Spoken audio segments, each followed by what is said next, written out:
What up, everybody? How are we doing? Hungry? I figured it might be like a pretty good song.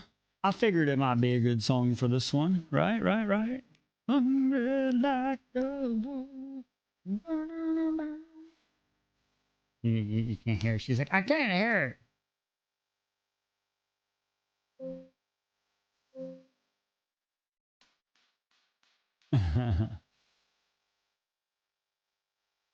uh. You are pumped, pumped. What's up, Ali? Haha. Alrighty. Oh, beautiful, no, it's not beautiful, beautiful boy. It's not that one. It's not beautiful boy. It is such an easy read. Finish. Ooh, finish what? What are we talking about, Vegs? What you talking about, Vega? What's an easy read? What's an easy read? I like easy reads. Y'all been giving me hard reads lately. Oh, Wolf King? Ah. Okay. Gotcha. I understand.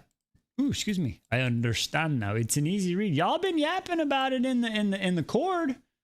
So apparently it's I was listening to Butthole Surfers. I haven't listened to Butthole Surfers in a while. Oh, shnikes. That's a blast from the past. What's up, Hicks? How you doing, girl? All right. All right. Woo. So, you know what I'm very excited about tonight, eh? Oh, I'm so excited. Oh, I'm glad you're doing good, Pixie. All right. I am super stoked. After last night, seeing a little bit of Jimmy.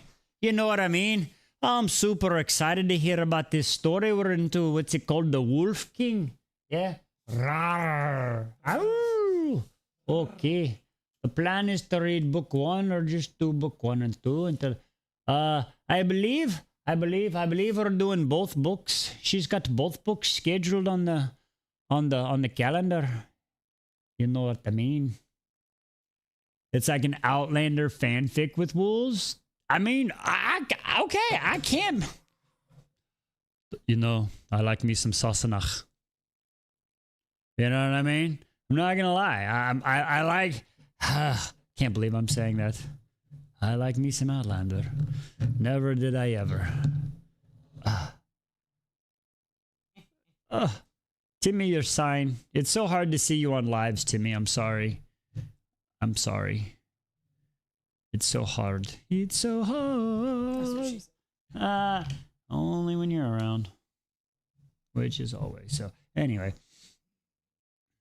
Ooh, Timmy gets a kill. Ooh, I might see if I can maybe make Timmy a kill. That'd be a good idea. That would kind of be cool. That would kind of be cool. Speaking of kilt, listen. I'm wearing my kilt. Just so y'all know, I am wearing my kilt. I have, can't show you that. I got my kilt on. Okay, I'm in this. I am in it. I am in it. I've got my kilt on. Okay. Ernisha is still in space. She's still in space. Yeah, she's floating down right now. Is she gonna get an upgrade? I don't know. I don't know. I do know I have to retighten the chin strap. So I think what we're gonna do is I think we're gonna take Ernisha out of the bubble, and I think Liz was saying she's gonna take the bubble and shrink it, and then we're actually gonna put it around my little Rocky. Where's right there? We're gonna put it in front of Rocky, who's right. So hard to see Rocky right there, but yeah, Rocky's right there. So we'll put the bubble around Rocky, so it's kind of like Rocky got the bubble. You know what I'm saying? And then Ernisha, I'm gonna have to tighten down the chin strap a little bit, but I realize with the bubble, she gets kind of big. You know what I'm saying? So every time she walks with it, I hit shit. He hits the railing for the garage, and it dents it. It's whacked it so many times. So it's like walking, all of a sudden his head eats back. Yeah. So Ernisha might just stay with Ernisha's got the own helmet on, and then we might just add like, you know, stickies or stuff to it, but I don't know if Ernisha can expand anymore. You know what I'm saying? Too bad Ernisha can't have a beard. We couldn't see her face. I know if we put it, well, that's why Ernisha got the big old mustache. That's about the best we can do. Otherwise, it'd be like Ernisha be talking. So, but that's where we stand there. Excuse me. Oh, okay. So these people, these people, I keep hearing this name a lot. Blake. I keep hearing y'all that pops up. I've been trying not to read, but I just when it pops up, it like blah blah blah Blake, and then it says what channel. I'm like, oh, I can't read that, so I don't pay attention. So Blake, and there's a blonde too. I hear there's a blonde. Ooh. You know, we haven't had much luck with blondes thus far. You know what I'm saying? So, I don't know. I guess we're about to see what this is all about.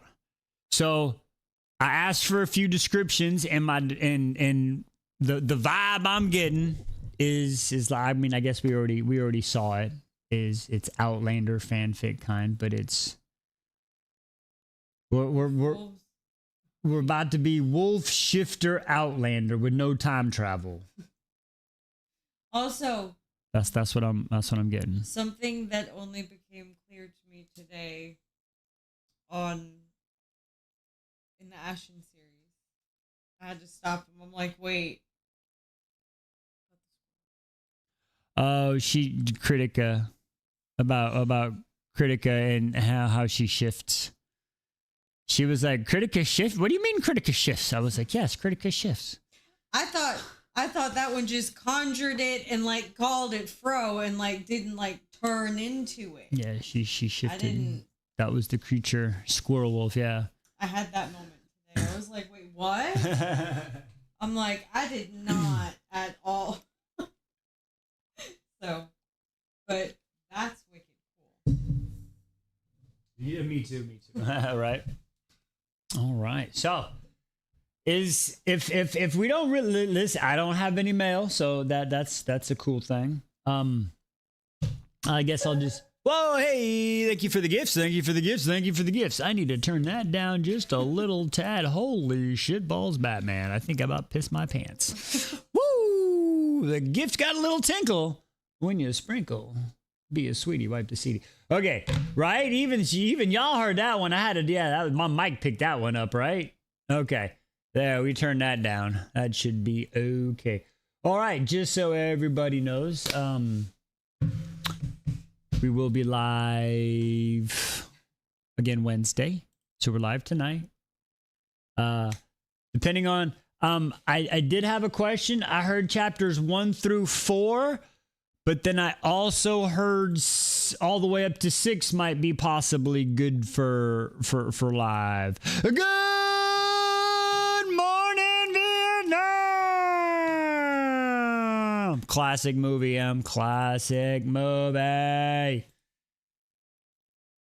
So yeah, so if I don't know, are we doing 6 or are we doing 4 live? They're quick chapters until 8. Okay. All right.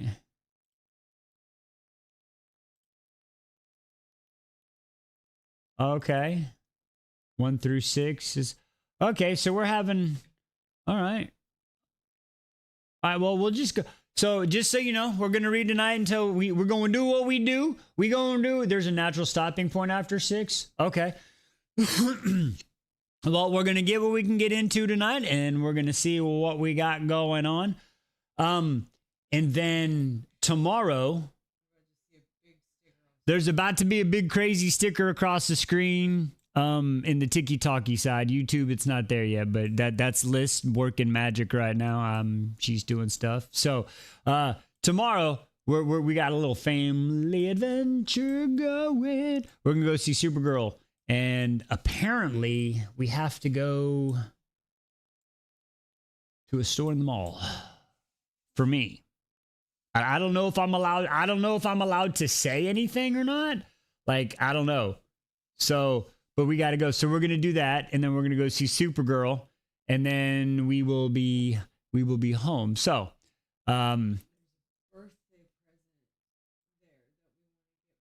apparently there's a birthday present there for me at the mall, at a store that I would not normally go to, but that's okay.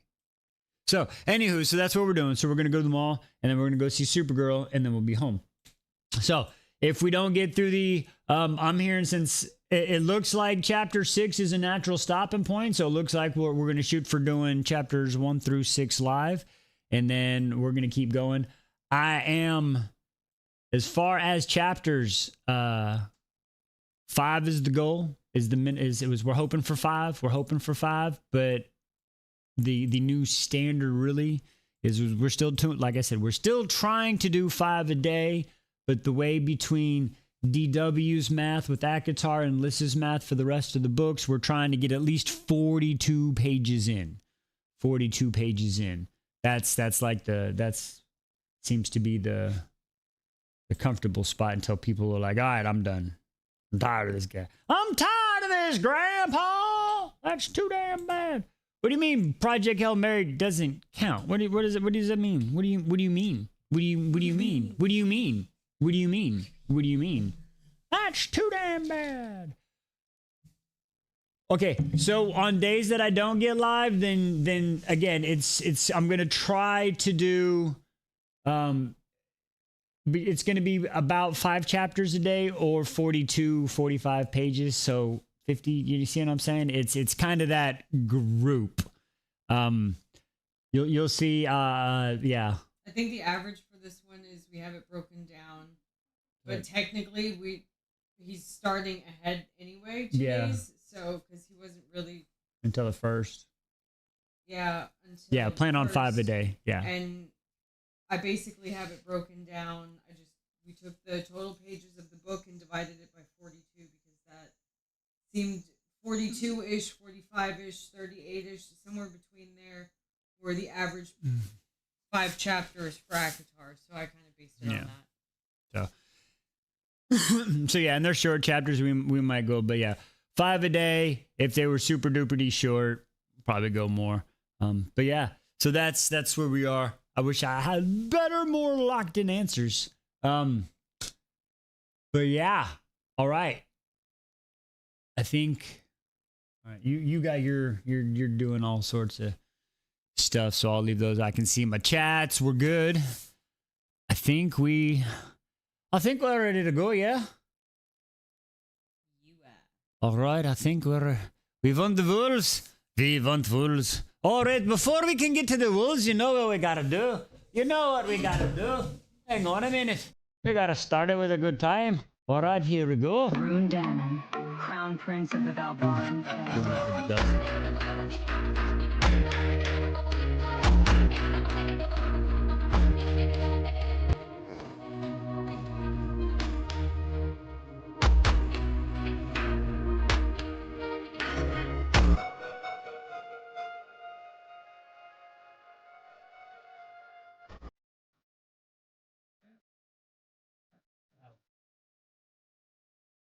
There we go.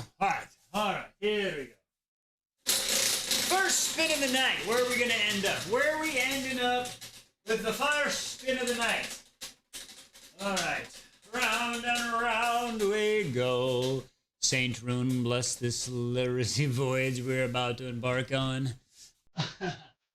Ooh, when the moon hatched with some buzzard.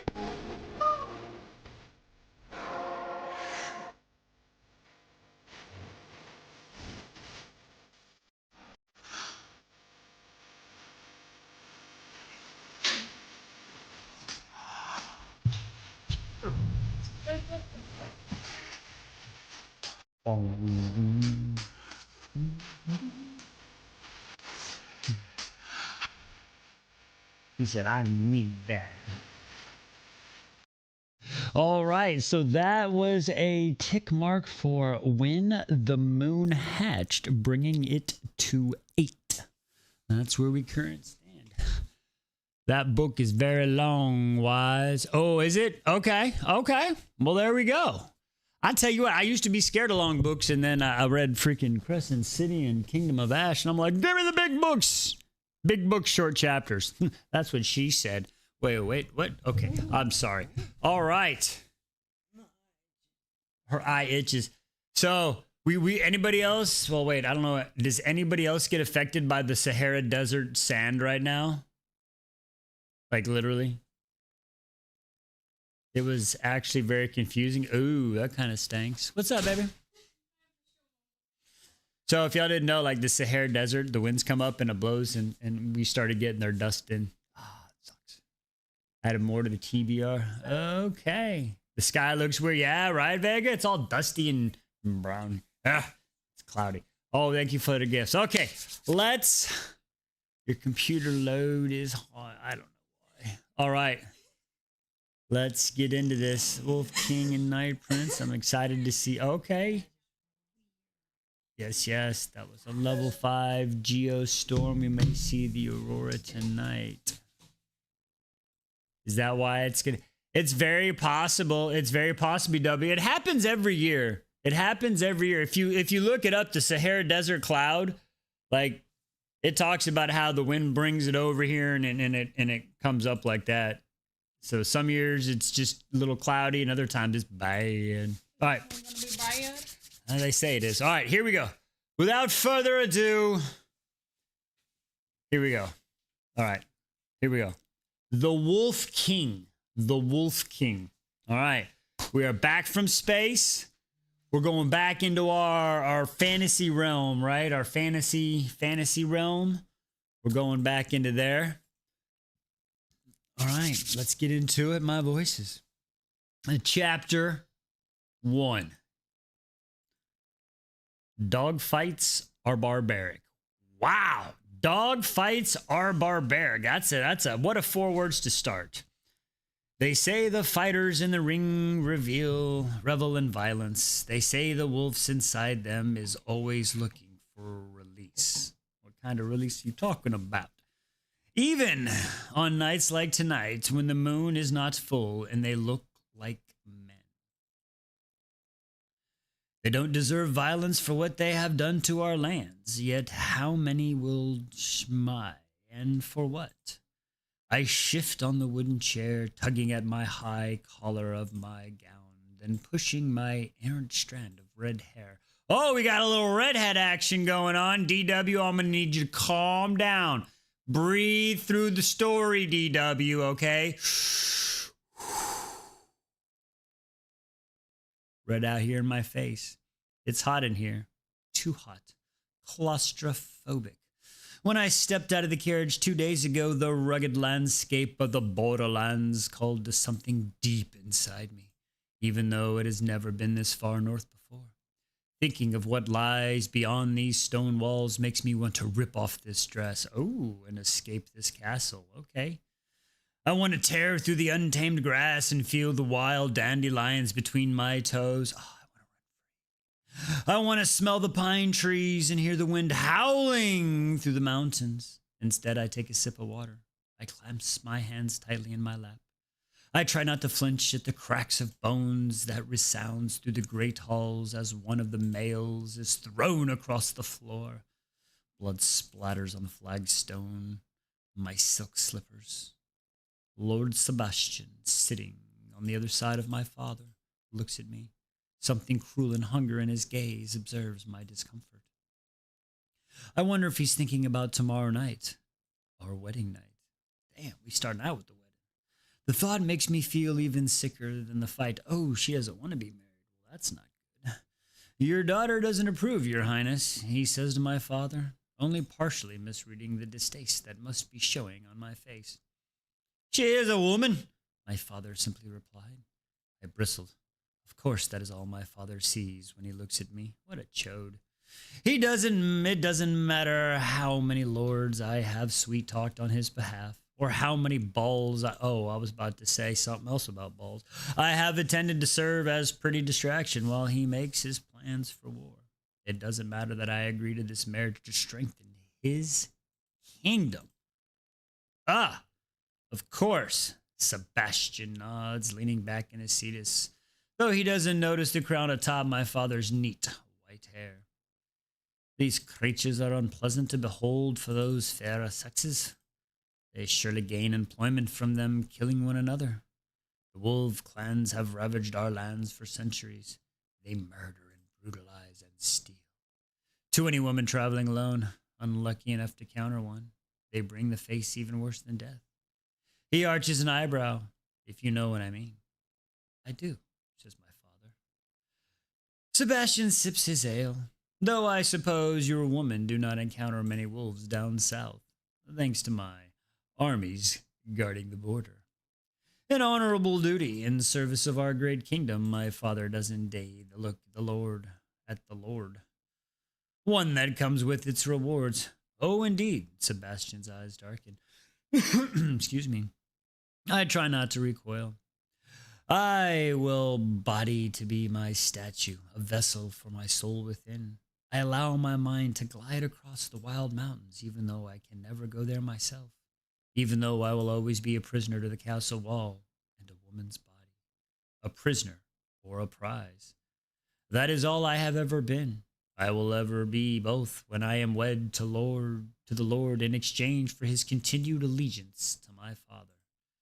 If she has some sentiment for the creatures, however, she does not. Still, she should know that not only is this beastly aggression in their nature, there is glory in fighting too, says Sebastian. People throughout the borderlands learn their names of the top fighters, and those who win their matches tonight will be moved to the more spacious kennels, and fed a good supper. Wow. Concubines will tend to them, to help them release their wolf in different ways. Oh. Some Olympics is what it sounds like. He drums his fingers against the cup, a distasteful as that may be. Indeed, my father says. I watch the muscular, shirtless form in the ring, snarling and bloody. There is certainly cause to be wary around wolves, and yet, as I look at the murderous eye of the crowd, the coin passing hand, and the way my father's lips quirk, yet the one of the warriors is pummeled to the ground. I wonder if all men are monsters deep down. I glance at my betrothed. He isn't muscular, or rugged, or nearly as tall as the monsters in the ring. His dark hair is tied neatly at the nape of his neck. Not wild like those north of the border were theirs. But there is something cruel in angles of his face, and the way his dark eyes running up and down my body. I have been a monster my whole life, and I can recognize the one who lurks behind his pale skin. I think I would prefer someone who looked like a monster to one who was adept at hiding it. One of the wolves tears out. Mother, you know what? You need to stop showing off your powers, okay? It's an abuse of power at this point. Abuse of power! It's an abuse of power. I love it. Give me him. Anyway. One of the wolves tears out the other's throat. He grins. The crimson spills down his chin. Nausea rises within me, but Lord Sebastian merely smiles and claps through as he is watching a theatrical performance. Good show. Why did I go English? He clicks his fingers. A couple of stewards escort him to the kennels and clean him up, then bring the next ones in. The steward balk at the task at hand, but let a bloody wolf away, and the great hall echoes with noise. People exchange coins, make new bets, and refill their cups. I can't stop looking at the body, though. Is it still? It looks so heavy. It makes my body feel heavy, too. Perhaps he was a monster. Perhaps he was a wolf beneath his skin that came out, and when the moon was full. Right now, he just looked like a man, a dead man, a man who will never run through those howling mountains. Two stewards cross the hall, grab his arms, and drag him from across the stone floor as though he was a piece of meat. I take a sip of my water to steady my trembling hands. At my side, Lord Sebastian and my father enter into a conversation about an army numbers of the northern border. I put my beaker back down. I am putting my beaker back down on the table when silence falls. It is the following by an excited murmur as two more wolves, enter the ring. My attention is first taken by the one in the front. He is young, too young for this kind of violence. Wolf or not, he must be 16 at most, 4 years my junior. His coppery hair sticks up in tufts as it has been in frantically running his hands through it. There is a fear and sadness etched in his expression, yet his jaw is set. It is as if he knows there is no hope and has resigned himself to his fate. Fate. Something in that expression feels familiar. It fills me with anger that I don't dare to summon for my own situation. When I turn my gaze to his opponent, I see why he knows that hope is lost. It took 5 men to bring the big one in. Oh, Lord. Lord Sebastian tells my father he schmilled 3 of them. He doesn't talk much, but we think he's one of the alphas, possibly from the Highfell clan. Quite a specimen, isn't he? The larger male is the epitome of the wild and rugged mountains where he must have come from. He is tall, with a strong jawline, and his muscular body looks like it is carved from rock. His unkempt hair is dirty blonde, almost the color of straw, and it is shorn closely to his head at the sides in a style I have never seen in the South.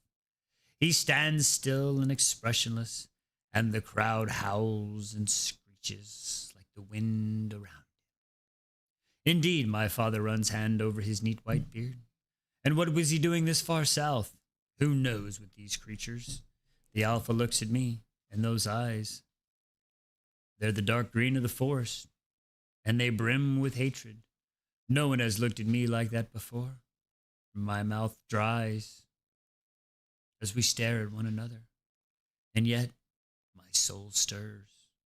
It won't be much of a fight, my father says, as if he were discussing the weather, not the 2 fates of 2 living beings.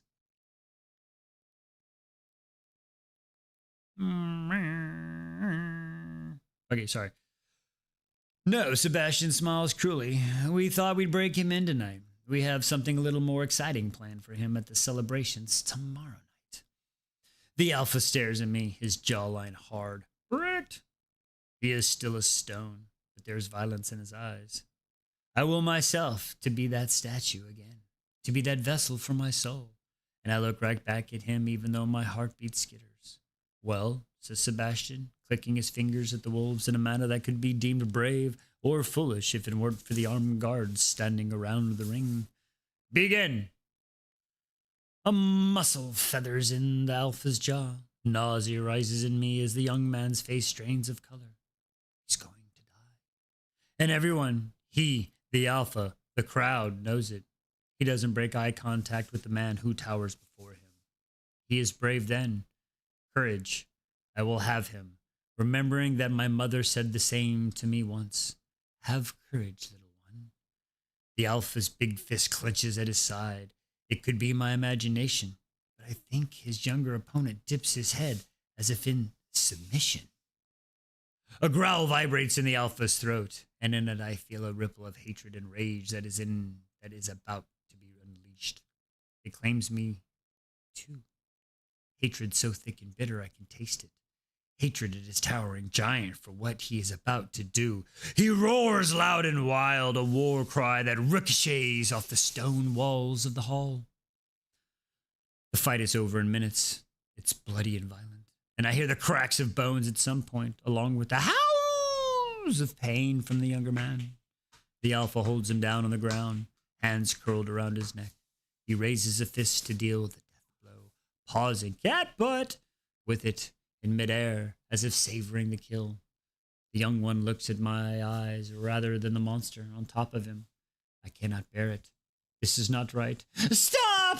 I jump to my feet. The alpha stills. The crowd quiets. Sebastian looks at me, eyes narrowed, while a muscle tightens in my father's jaw. My heart is pounding in my chest, yet I do not sit back down. This is not sport. I force my voice to sound steady, even though my knees are shaking. My knees are weak, machete. Oh no, she's got to have some mom spaghetti. Sorry. This is schmurder. The air in the hall thickens. The crowd turns to anger, their bloodlust from the wolves to me. The alpha's shoulders rise and fall hard. My breath quickens. I shouldn't have said anything. I am a woman, a statue. It is not my place. Oh, we're in one of those. It's one of those. Oh, okay. Yet I did not sit down. Put down an animal is hardlish murder, said Sebastian, a bite to his tone. Or does my betrothed have a thing for beasts? Do you know that they take women like dogs? I have heard some women... That's enough, my father commands rumble across the hall. Sebastian dips his head to the king. I didn't mean to offend your highness. Aurora is tired. She will excuse herself and go to bed, says my father. I have disappointed him, and the shame heats my cheeks, but I do not move. Neither does the alpha. His arm is still raised, his gaze trained on his victim as he awaits the conclusion of our conversation. The boy's wide eyes hold mine. Tear and blood stain his cheeks. Let him live. My mouth is as dry as a bone. Sebastian is barely containing his rage. He clearly does not like to be challenged in front of his people. What use is he to me alive, my love? He is young, fit. Put him to work in the stables. I want to disappear, but I force myself to look at him, to smile. A wedding gift to me, my lord. Sebastian appears to consider. He stands, takes my hands. His fingers are cold and curl around mine like a vice. I push down the disgust that is rising inside me at his touch. Me too, I'm burping because it's so nasty. Excuse me. He smiles back. Very well, my love. A wedding gift. He leans close, bringing his lips to my ear. You know, if you have a fondness for these creatures and wish to be taken like a common mutt, then that can be arranged tomorrow night after the ceremony. Who knows? Perhaps I will throw you in the kennels afterwards. Perhaps I will even let this alpha have a go with you, seeing as you have denied him his kill. What a cunt. Every muscle in my body hardens as the monster I knew was lurking inside him makes his presence known to me. Release me, and turns to his people. The fight is over, he says, and the monster slips back beneath his skin. A gift to my betrothed, who is as gentle-hearted as she is beautiful. The muscles in the alpha's shoulders are knotted and hard. Hot, raw anger radiates from him. It's as if the wolf inside him was furious and he doesn't get to schmill someone. He drops his arm to his side. I'm breathing fast. My dress is too tight for the air, it's too hot. The alpha stands and turns away from the crowd. He lets a couple of guards cuff him. Put him back in the kennel, said Sebastian. The winner can go to the nicer ones. It's only fair.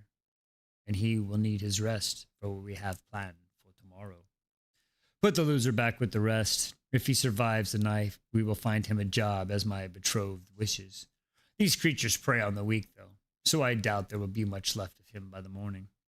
A couple of armed guards lead the alpha's way through the oak doors to the end of the hall, while the steward hurries forward to drag his opponent off the floor. My betrothed, like many women from the south, hasn't the stomach for this sport. And is why she, when she is such a beautiful flower. And why should she, when she is such a beautiful flower? She will be taking her leave now, before the next fight. She needs to prepare for tomorrow night. My eyes harden, and my heart thuds frantically against the cage. I keep it in. I dip my head, regardless, and steady trembling my hands, I curtsy. Without a backward glance, I hurry across the ring. I try to ignore my skirt trails in the blood as I head through the doors. Just ahead, the two fighters from the rings are being escorted away. The alpha is almost at the end of the corridor. Behind him, the young wolf is drooping over the shoulder of the steward, his breath ragged. He is not in good shape. If someone does not tend to his wounds, he won't be working in the stables anytime soon. And if what Sebastian says is true about the wolves preying on the weak... Wait! I internally curse the shakes in my voice. I should not be afraid. This is to be my home. The alpha stills, and the torchlight from the corridor flicker across the hard profile. Though he's 20 feet away or so away from me, his body heat washes over me. His scent does too, sweet and blood and the mountains. My heart races, but I turn my attention to the injured boy. Take the young one to the nice kennel. The inhuman word catches in my throat. I know these men are not human. Even though they look it, I know that. Being from the south, it's not hard to face the constant attacks from the wolves like the north have. Perhaps if I had, I wouldn't judge. The way the alphas fought in the ring proves the wolves have little mercy within them. Still, it feels wrong. Ahead, the muscles in the alpha's arms tense. He looks if he's going to turn around. But then but then the guards push him through the next set of doors, and he is escorted away. I let loose a breath. The steward who is propping up the boy turns to me, his thick eyebrows knitting together. The Lord said, I am to be your lady, and I am the daughter of your king. I stand straighter. I have played pretend all my life. I have smiled when my heart was breaking. I have laughed when I have been disgusted. I have swallowed my rage when a lord has been handsy with me on the dance floor at a ball. I can play the part of formidable lady of this castle. I raise my chin, put him in the nice kennels, and make sure he has a decent supper. I skirt past the two of them and make my way through the labyrinth of stone corridors, catbutt, to my chambers in the north wing. There's a couple of handmaids waiting for me, and I allow them to dress me for bed while in a long-sleeve white night dress that reaches my ankles. Holy old times. I dismiss them, walking past four-poster bed and to stare out the window at the rugged mountains in the north. The sky is lit by the crescent moon. A glowing restlessness withers inside me as the trees sway in the distance and the wind batters the walls of the stone castle. What I say to the steward was true. Tomorrow I will be the lady of this castle. Yet I have no power. I never have. I have so many cats. I have no power to take my leave of this place, to breathe in the scent of the heather, and the fern, to bathe in the bubbling brooks or drink in the local tavern. I have no power to speak to whom I choose or form a friendship or to fall in love. And I have no power to save the young wolf who will surely meet his end, if not tonight, then tomorrow. When he is deemed not fit to work and put back into the work. When he is deemed not fit to work and put back into the bad kennels. I grit my teeth, then I grab a cloak from my wardrobe and throw it on. Powerless as I am, I cannot do nothing. The memory of my mother's voice chases away the fear. They will make you feel as if you have no choice, she told me before she died. There is always a choice. Have courage, little ones.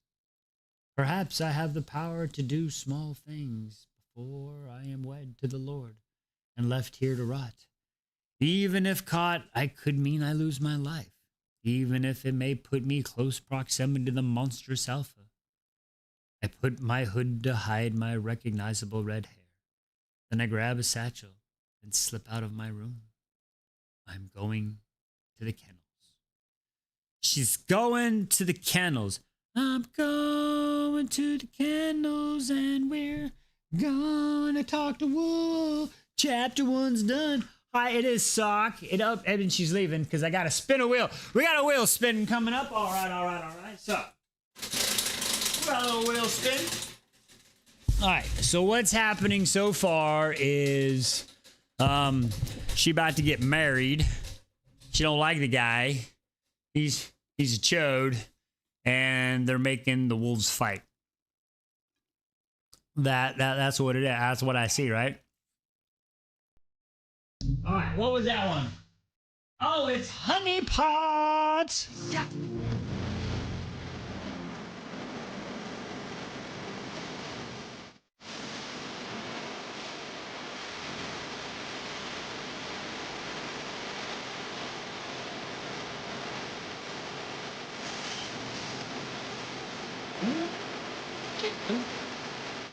All right, that was the honeypot and the House of Beating Wings up to 9 votes. The House of Beating Wings. That's got 9 tally marks so far. That's what we are up to on that one. All right. I think Liz is went inside. I don't know if she's coming back out, but we'll find out. I don't know if she's gonna do something or not, but we shall see. All right. Yeah, I'm not sure. I think that might have been. I don't know if that was one of Liz's picks or not. I don't know what that book is, but it was on the TBR. So if you want a quick description of it, it is on the TBR list. All right. So, all right. Starting out pretty good. Nothing too crazy. We got a little bit of, all right. So just to make sure. So we got Sebastian. He's a chode. We got Sebastian, Marin, the redheaded girl, right? Marin, yes, it has 9. It has 9. That is correct. It has 9. 9. It has 9. 9. Aurora. Okay, so that's the king's daughter's name, Aurora, and she's a redhead. Aurora's a redhead, and she's supposed to marry Sebastian. All right, so she's supposed to marry Sebastian, and he's the chode.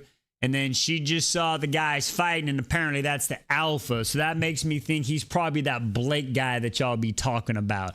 That's what that makes me think. All right. Your phone crashed. Well, why is your phone driving, Emily? Your phone shouldn't be driving. Your phone is a phone. Your phone shouldn't be driving. What's up, Squirtle Squad?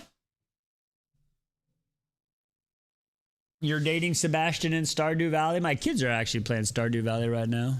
Squirtle Squad left. All right.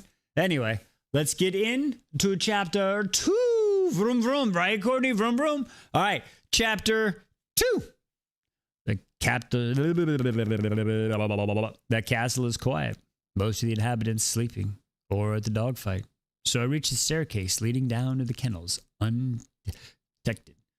Are we glitching? Do I need to stop a second? Do I need to stop? Hey, what's up, MJ? Welcome. Hope you had a good day.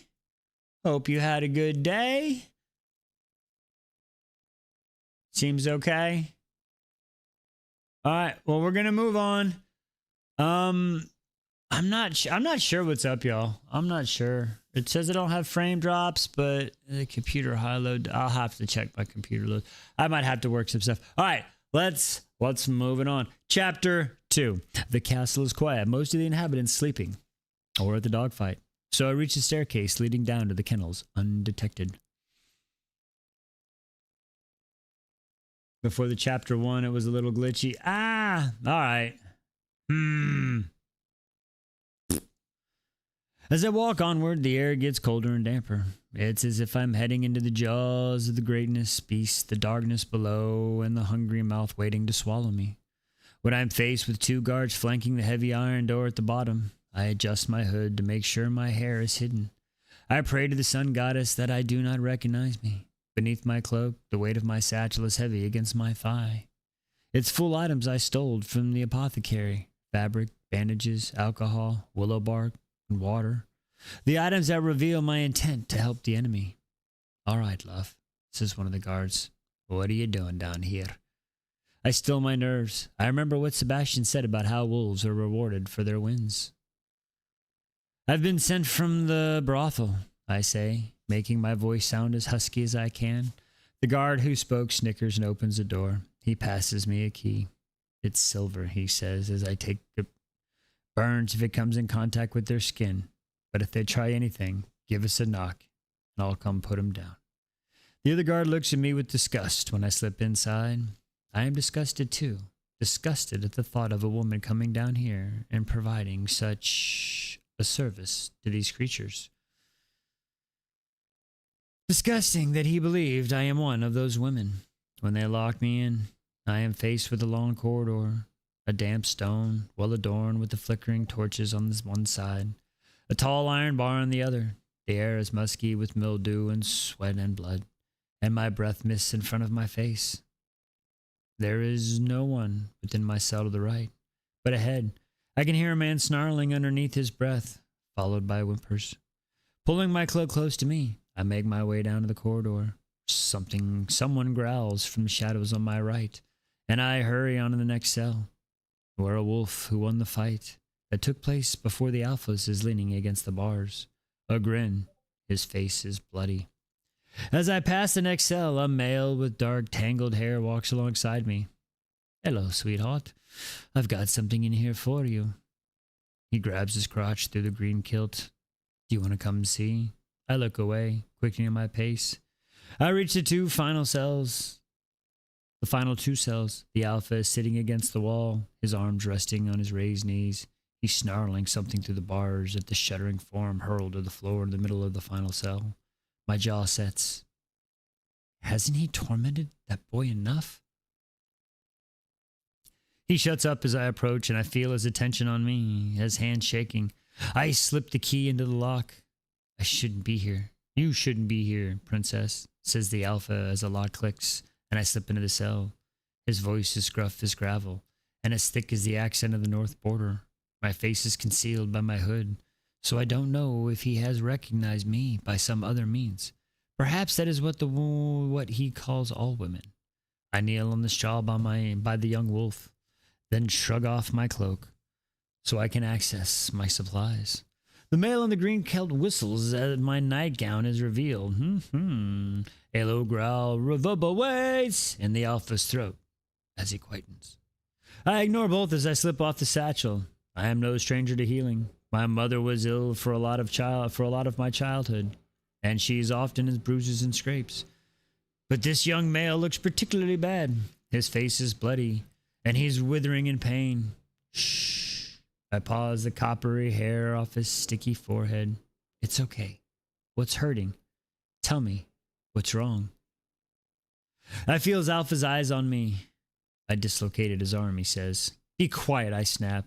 A wet rag, and I start to wipe the blood from the young male's face. Surprisingly, the bruise beneath is not as bad as I expected. The cut across his eyebrows look like it has healed already, and his nose is crooked and barely swollen. Bring him over here so I can deal with him. The boy winces. I turn to glare at the alpha. Haven't you done enough? He stands up and leans against the bars between the two cells, dangling his big arms through the gap. It's cold in here. It's getting cold in here. And even though he's dressing in nothing but a kilt, his body heat washes over me. A pulse quickens. If he stretched, he could almost touch my hair. His expression gives nothing away as he watches me. You're brave to come here, he says. On my knees and in my nightgown. He seems even more imposing than he did when he's causing havoc in the ring. Even with the bars between us. My jaw sets. I've faced far worse monsters than you. Have you, though? I'm not sure if it's a trick or a torchlight flickering across his face, but I think the corner of his lip twitches. Bring the lad to me, he says, and let's see how brave you really are. I turn away from him and lift the leather flask to the boy's mouth and takes a small sip of the water before grimacing and laying his head back in the dirt. He clenches one of his arms and it looks red and swollen. I run my hand softly over his elbow and he groans. If I bandage it up tightly before it starts to heal, it'll create a sling. It might help. First, I pull my willow bark from my satchel. For the pain, I say. They said you were a beauty, but I didn't know you were a redhead, says the alpha. What has that got to do with anything? Not a hair color you tend to see south of the border. Perhaps you have ancestors in the Northlands. I don't. I put the willow bark in the boy's mouth and he chews, looking up at me with bloodshot eyes. My people say those with red hair have no soul. Have a fire in their souls. You have to have a soul to have fire in your souls. I'm just saying. I glare over my shoulder. My mouth dries as he intensely gaze and I swallow. I don't. I turn back to the shuddering boy. Stop your whining, says the alpha. Something wild and angry grows inside me, and before I can tame it, I find myself on my feet, whirling to face him. How dare you speak to him at his full height? My eyes align with his shoulders, and I have to tilt my head back to glare up at him. Look at him. He's just a boy. And you did that to him. You're a bully and a monster. A bloody horrible brute. Oh, my lord. Oh, my sweet summer child. This time, I am sure the corner of his lips quirk. No fire in your soul. Huh? He's just a child, and you were going to kill him. Are you pleased with yourself? Have you no shame? All the humor drains from his face and expression darkens. It was your betrothed that put me in that ring. So you bear no accountability for your actions? Is that what you're saying? A low growl, wait, in his throat. I have no choice. There's always a choice, I snarl back. It may not be an easy choice, but it's a choice nonetheless. His breath is hard, and he swallows, as if pushing down whatever emotions my words have provoked. What would you know about choices, princess?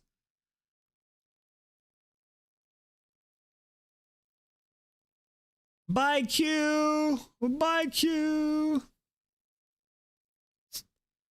Enough! He drags his teeth over the bottom lip. I wonder if you'd be so brave. There are no bars to separate us. There will always be bars to separate us. Will there? My heart quickens at this tone, at the implications of it, in it. And from the curl of his lips, I wonder if he can hear it. He turns his attention to the boy as if though he's done with me. Get over here, he snarls. No, the boy whimpers. Stop being such a bloody great wuss. I told you to leave him alone, I snap. And I told him to get over here. The alpha's eyes narrow on the boy. And it's the second time he disobeyed me in just as many days. Why on earth would he obey you? He sighs as though it's the most exasperating question in the world. What is he wearing? What? He nods at the boy and looks down at him in his pale, slender chest, then the red tartan kilt he wears. What am I wearing? He asks. I turn back to the alpha, noting his kilt made from red tartan. A red? It had to be red? Red?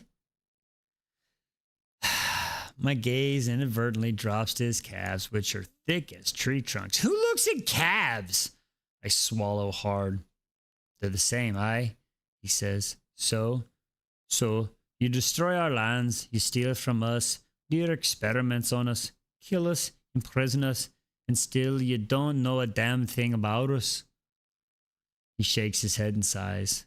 We're from the same clan. He's one of mine. The wee shite. He's called Ryan.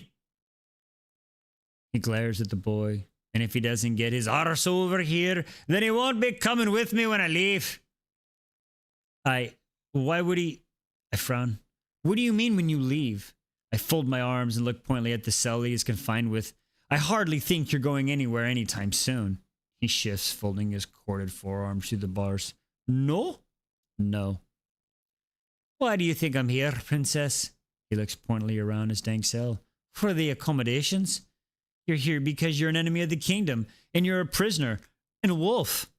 And, I add, somewhat surely, unsure of why he's getting under my skin so much. Because you killed 3 men, and almost killed this poor boy. He shrugs his big shoulders. Be that as it may, I don't plan on staying here for long. I grit my teeth. My breathing faster than it should be. I don't know what is wrong with me. I am a master of my emotions. I am a master of disguise.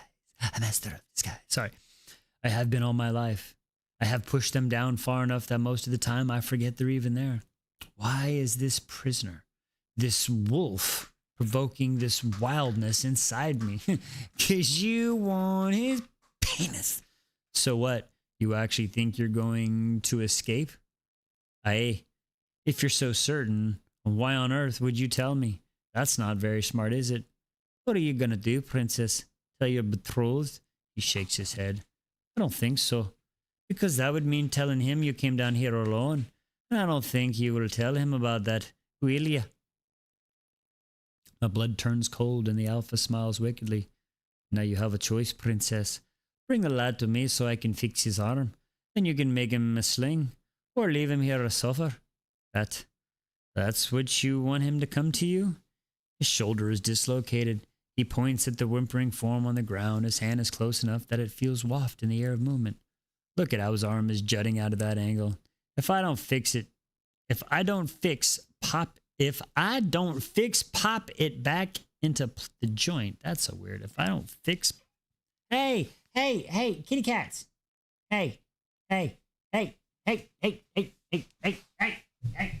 Listen to your father. Thank you. Good Lord. Pussy never listens to me. Anyway, digressing. Where was I?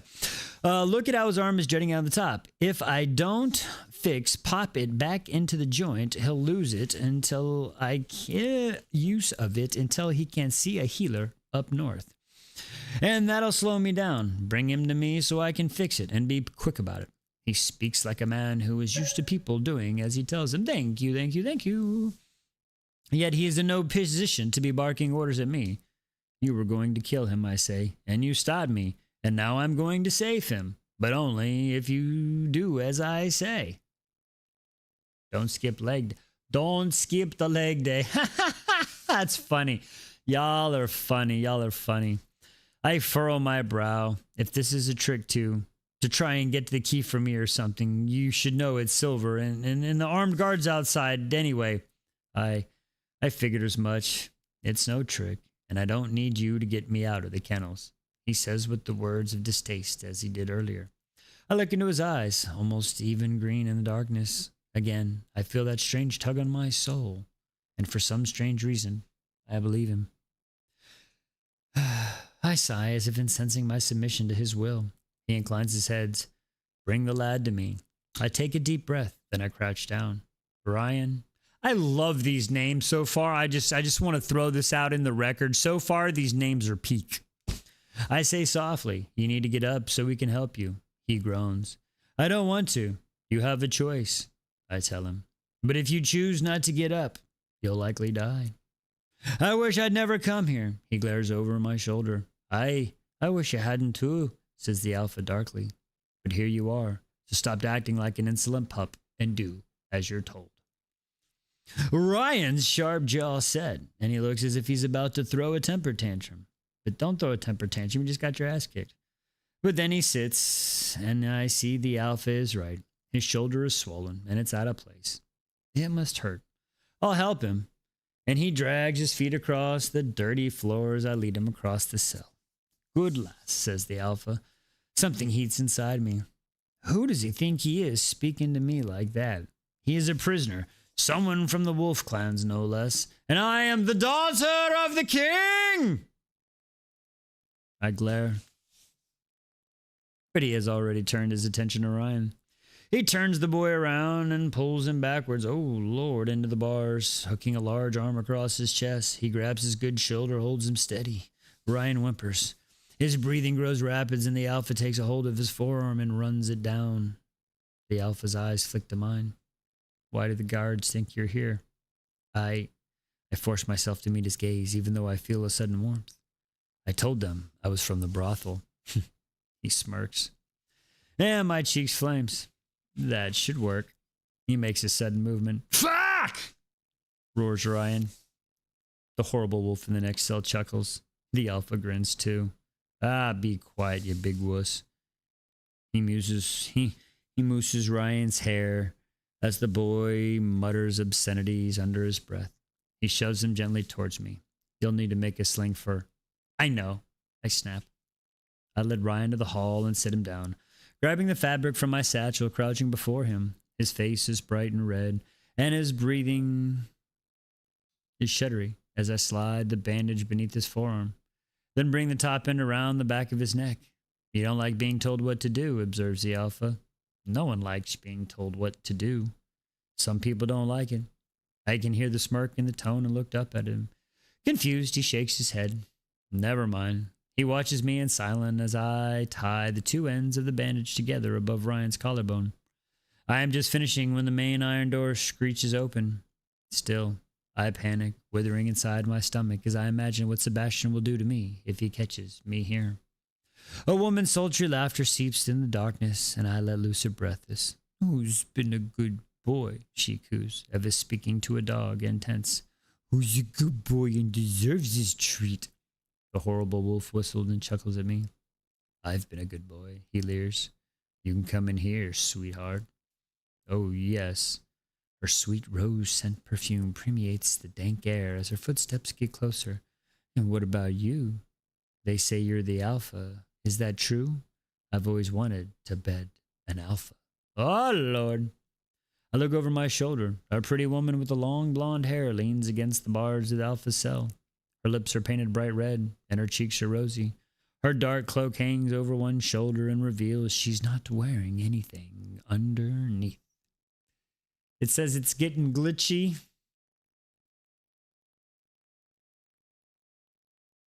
It's getting glitchy again? Ah! We'll see what's up. Is better now? Yeah, Tiki-Toki's acting up. I'm hearing YouTube might be stable, everybody. YouTube might be a little bit more stable. I'll check a few settings right after we finish this chapter, see what's up. All right. She flutters her eyelashes, but the alpha keeps her back. No, she coos. Are you sure? How about now? She drops her cloak, revealing her schmaked body. I tense. My eyes widen. I have never seen anyone unclothed before. What did you say? You are how? And you have never... Oh, Lord. A muscle feathers in the alpha's jaw, and the gaze remains on me.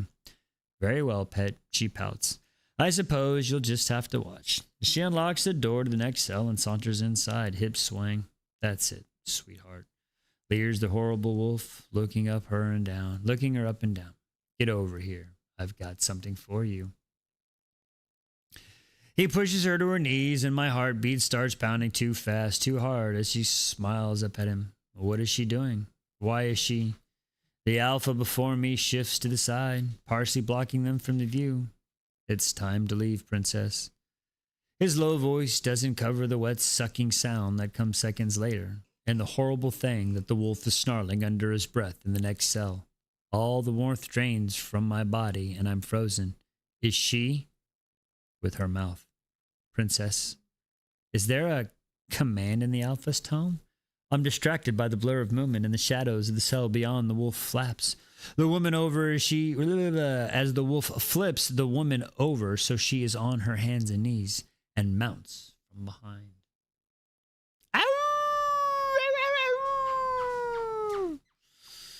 If you wish to be taken like a common mutt, that can be arranged tomorrow night. After the ceremony, Sebastian threats floods my mind, and heart beats faster. A trapped bird unable to escape the cat butt! Ha-ha! Escaped its cage. The man grunts, thrusting harder. His face twists and ugly. The woman's hair swishes in front of her face as her whole body jerks. Her hand slides through the dirt, and her knees scrape against the cold, hard ground. That's not all. It's going against something cold and hard. She must be in pain, and the sound she's making. Dots dance in front of my eyes. Tomorrow night, this will happen to me. I might be a setting on. I don't know what's happening. I don't know why it's doing that. I was going to look at it, but yes. Tomorrow night, this will happen to me. The shadow tighten around me, bind me. I can't move. I can't breathe. I am trapped. A prisoner. I am always a prisoner. I cannot escape this. Who knows? Perhaps I will throw you into the kennels afterwards. The woman moans become louder, high-pitched. That's it, snarls the wolf. Take it, you dirty little bitch. Ooh, wow. Yes, she cries back. Yeah, I thought y'all said it didn't get spicy till like later on. What is happening right now? Yes, she cries. Perhaps I will even let the alpha have a go with you, seeing as you have denied him his kill. My throat tightens. I can't swallow. I can't breathe. I clutch my chest. The darkness swims around me. The air was liquid and drowning in it. Princess, the alpha barks. Look at me. His rough voice cuts through the swirling whirlpool that is sucking me under, strong and demanding obedience. Slowly, I turn my head. That's it. Keep your eyes on me. He's crouching down, so he almost at my level. Big hands curling around the bars between us. I don't know when he moved. Deep breaths. I do as he says, and some tightening in my chest loosens. That's it. Breathe in, breathe out. The raging waters become lapping waters as his voice washes over me. Breathe in, breathe out. Everything feels far away. Horrible sounds echo in the cells, but I keep my gaze fixed on the face of mime. Keep breathing. His expression is unreadable. That's it. Easy now. His voice is surprisingly gentle. Good lass. I snap back into my body. Are you okay? Fine, I say, my tone clipped, while my voice hoarse. Because I'm not, and he knows it. And now I am weak. I avert my gaze, but something pulls it back. I'm fine. He studies my face, and I study his. He is younger than I first thought. Beyond the warrior physique, the layers of grim and unkept hair there and a brightness in his eyes, youthfully glowing his skin. I think maybe be in his 20s at most. The noises behind gets louder and faster. You best be taking leave now, princess. The lad's okay. You did a brave thing coming here. I turned to Ryan with watching and the strange expression. I wonder, you might... Hang on. The horrible wolf roars. Ryan's nose wrinkles. I wish I'd never fucking come here, he mutters again. I take a deep breath, then stuff the spare bandages and the water flask back in my satchel. I throw my cloak, pulling the hood over my head. It takes me 2 attempts to do it, fastening due to my trembling fingers. I hurry out of the cell and lock in behind me. The alpha stalks across the cell as I pass, his eyes dark. I'm only a few paces away when he says something. I halt. What? For a moment, all I can hear is a horrible panting sound from the next cell. He won't touch you, says the alpha, his voice very audible. Who? Sebastian. He won't touch you. His tone is so dark, so certain. I turn a face to him, raise my head to meet his gaze. He's to be my husband, I say softly. Again, I'm reminded of the rugged mountains when I look at him. His stance is dominant, powerful, and his face could be carved from rock. His eyes, though, those eyes. Something that looks like remorse or regret passes over them. No, he says, his voice equally quiet. No, he isn't. Does he plan to escape, involve murdering Sebastian? Something inside tells me I should feel something about that. Sadness? Gladness? Anything. I wonder if my body, this vessel is trapped in my soul within, is slowly turning to stone, a statue for men like Sebastian. To look at that no one has purpose, no desire, no feeling. And yet, as the alpha stares at me, something stirs. I swallow hard. Swallow something hard. And then I look away, averting my eyes from the horrible wolf and that naked woman, and then hurry to the main iron doors. I feel Alpha's eyes on me, on my back, as if I'm let out of the kennels. Chapter 3. Wow. Belle got a visitor. Belle got a visitor. I mean, A sweet little fawn showed up at her doorstep. oh, wow.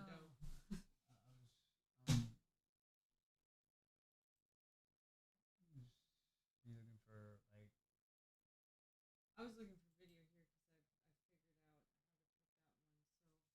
So here, That's what I'm where saying. it says preset good quality, drop that down. Yeah. You want fast? Faster? What do you want?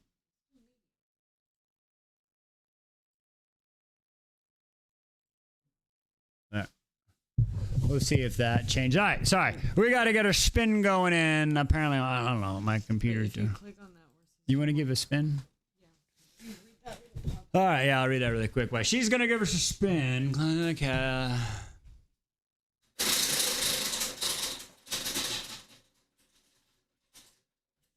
this thing there. The show that you're pulling. I mean, I'll turn it up. I do it all the time. So I'm not sure. Star side.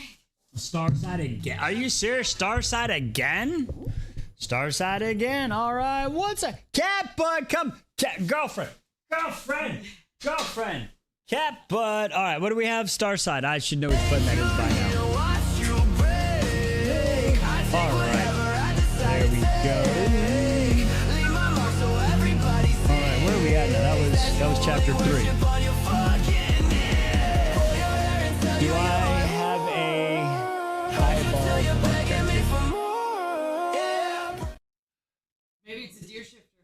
A deer shift. Oh, a deer shifter. What a deer shifter. A deer shifter going on. That is crazy. Why are we spinning again? I was confused. I am too. Why? I'm like, why are you spinning? I don't understand why you're spinning again. Now the spun has spun. Well, I mean, you did spin it, so it gets spun. Yep, you spun it all right. I'm Chode Barlow. You spun it. I'm That was her. Jonas, and That we was her, have a y'all. song for you.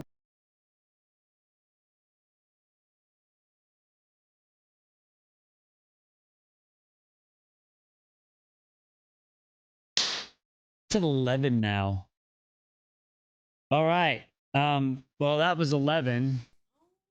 That was 11. Oh, she just lay down. All righty. Let's get in to chapter 3. I think when I set up the other webcam, it changed one of the settings somewhere, is what I have a strange feeling, is what it did, and it's pulling more resources.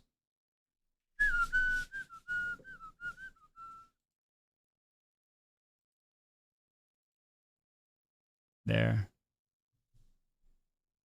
Let's see if that helps. I dropped. I can do that if that's. Was that an option? I didn't even see that option.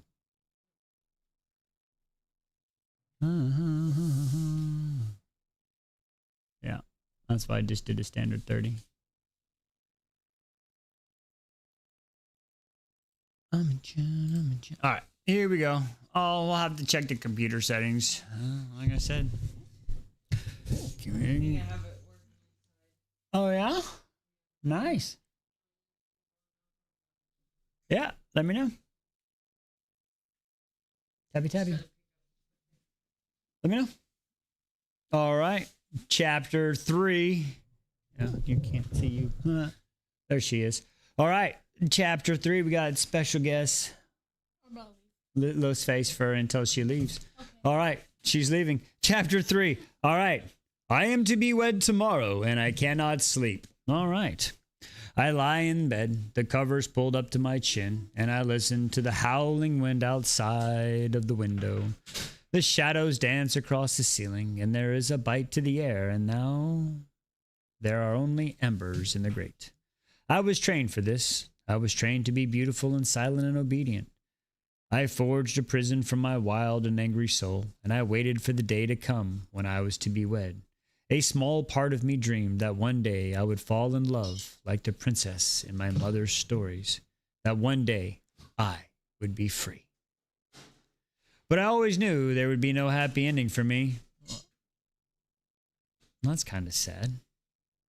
So I waited, and I dreaded. And now it's here. Tomorrow, I will wed a man who makes wolves fight as if they are dogs. What are you? Lily, Lily, you're so silly, goose. Oh, there she gone. She gone. That's funny. Okay, I think they're dogs. She threatens to take me like a mutt, whose leery eyes make my skin crawl.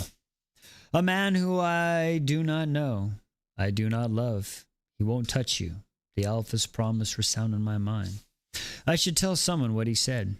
I should tell someone he means to escape. I should tell someone he has made a threat to the Lord, to my betrothed. He is a wolf, an enemy. Yet I lie here in the darkness, listening to the wind howling outside the castle, and I remain silent as I was trained. It was an idle threat. Anyway, there is no way that he can escape. We are both prisoner to these walls. Still, I glance at the silver letter opener on the bedside table before sleep finally takes me. Sometimes I dream. I am a statue in a palace gardens. People wander around me, commenting on my shape, my form. Her eyes almost look alive, they say, when the light hits them. And all the while I am trapped inside myself, screaming. But my lungs are stone, and my lips are hard. That's what she said. And my mouth tastes like old cemeteries. So no one hears me. No one cares. Other times, I'm back in the church, and I'm so scared. I think I'm going to pass out. I don't cry, though. My father doesn't like it when I cry, and the priest in front of me with his crop. I didn't sin, I protest. Oh, child, all women sin. Your mother was a sinner, and you are a sinner too. Do you want the sun goddess to be angry? No. Good. Turn around. Other times I'm running through the forest as fast as I can. The wind is in my hair and the twigs snap beneath my bare feet. I am free, but I am afraid because something is chasing me, and I fear what will happen if it catches me. My mother's voice ricochets off the trees as I burst into the moonlight. Wake up, Aurora. Wake up. My eyes jolt open. Rain hammers against the walls, and the fire and the grate are completely out. My vision adjusts to the darkness, and I realize what woke me. There is a faint shouting coming from somewhere within the castle. I frown. My breath mists in front of my face. Outside, something howls. The wind? The door to my chambers bursts open, and I sit upright, grasping the bread sheets. What is the meaning of this? The words die in my throat. The horrible dark-haired male from the kennel prowls into the room, still wearing his green kilt from earlier. But now he wears a linen shirt and boots as well. He smells acid, like the sweat mixed with something uneven else unpleasant. His gaze hones in onto me, and there's something predatory in it. Hello, sweetheart. Visions of his face twisted and red as he mounted the woman in the cell flash before his eyes. Two other men flank him, wearing the same green tartan. The bald one is tall and muscular with a dark beard and serious expression. The other has rat-like features and a mousy brown hair that hangs in his chin. What the fuck? Blood drips from their daggers on the flagstone. My heart stills. Time slows down. One of them, the muscular one, closes the door behind him. You were right about her, Magnus, says the rat-like one. She's quite a beauty. He sniffs the air again. So sweet and innocent, too. Aye. Magnus's thin lips curl in a twisted smile. Not for long, though. I scramble from the four-poster bed and almost trip over my covers. I grab a letter opener on beside my table and brandish it before me. Arnisha! Oh, wow. Arnisha's in space, but she's fighting for her life. Hang on, folks. We're fighting. We're fighting. We're fighting. We gotta fix Arnisha. We'll get her fixed by tomorrow, hopefully. Oh, shit, son. All right. All right. All right. To defend my what? Okay. Innocent too. The curls, his lips and twist. Not for long though. I scramble to the floor of the posted bed and trip over my covers. I grab a letter opener beside the bed. I brandish it before me, even though it's made of silver. It's a pathetic means to defend myself against 3 blood-thirsty wolves. They know it too. The rat-like one snickers as Magnus stalks closer. Leave now. My voice is shaking. Lord Sebastian will let you live. Your lord is a bit busy right now, says Magnus. It's just us. And you? I thought he would know it'd take time to get to know each other better. What do you say? I want to clutch my arm over my body as he looks at me up. But not, I want to lower the smaller blade. The nightdress is too thin, and the rat-like one layers to my breasts. My nipples are hard due to the cold. Are we sure it's a cold? Sorry, I'm just playing. Get out, I hiss. Magnus chuckles. Come on, sweetheart. There's no need to be like. The door opens. The door to my room swings open. Out! A low growl comes from the doorway. The 3 males stiffen. The alpha stands there, wearing a crumpled white linen shirt and high boots, as well as his red tartan kilt. His face looks like it's carved from the thunder and stone. Out! Magnus swallows before... Ooh, you got saved. You got saved. Okay.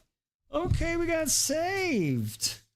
Magnus swallows before a smile twists back to his face and he turns. It's just a bit of fun. Now, says the alpha. The alpha is bigger than the other 3 wolves, and there's something in his eyes that promises death. Magnus seems to realize that and shakes his head. Come on, lads. Time to get the fuck out of here. He grins and gives me a mock blow. Until we meet again, Your Highness. A mock bow. The alpha shuts the door behind them. My mouth is dry and my head is whirling. Is he my savior? Or does he have something even worse in mind? Are you hurt? He asks. I hold the letter opener and curse my trembling hand. I'm sorry about them. Their whole clan. His green eyes darken. They will pay for it later. You need to leave. I do. He swallows. And his gaze moves from the wardrobe to the crescent moon through the window as the silence extends between us. I hear more shouting in the castle. Do you have a warm cloak? Why? It's cold outside. I don't see why that's relevance to me. 'Cause you about to go on a fucking magic trip. I'm telling you, that's obvious. I say, my voice higher in pitch than I like it to be. A flicker of regret crosses my face. Aye, you do.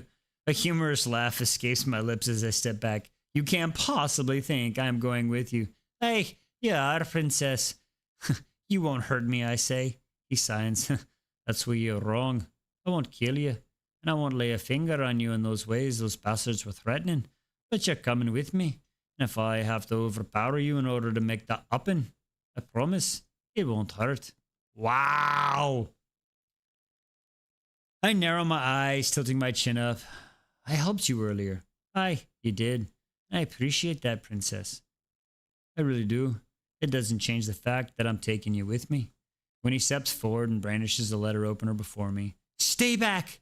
The blade is laughably small in relation to his huge build, but he raises his hands placately. That's a new word. Okay, placately. Please calm down. Emotions that I have lain dormant inside me for years awaken. How dare you tell me to calm down? Every time my father or priest or my brother dismisses me for daring to show emotion, flashes before his eyes and feeds the wildness growing inside me. You come into my chambers in the middle of the night. I slice the blade through the air, thinking you can steal me from my bed. I cut the space between us, and you act as if I'm overreacting.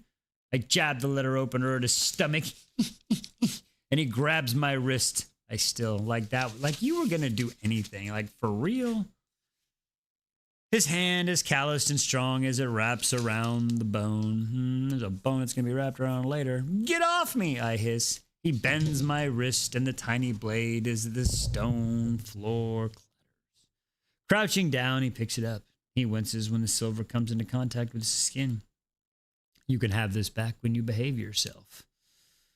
When he pockets it, I kick his chest. He grabs my ankle, putting a hand on my lower back and steadies me.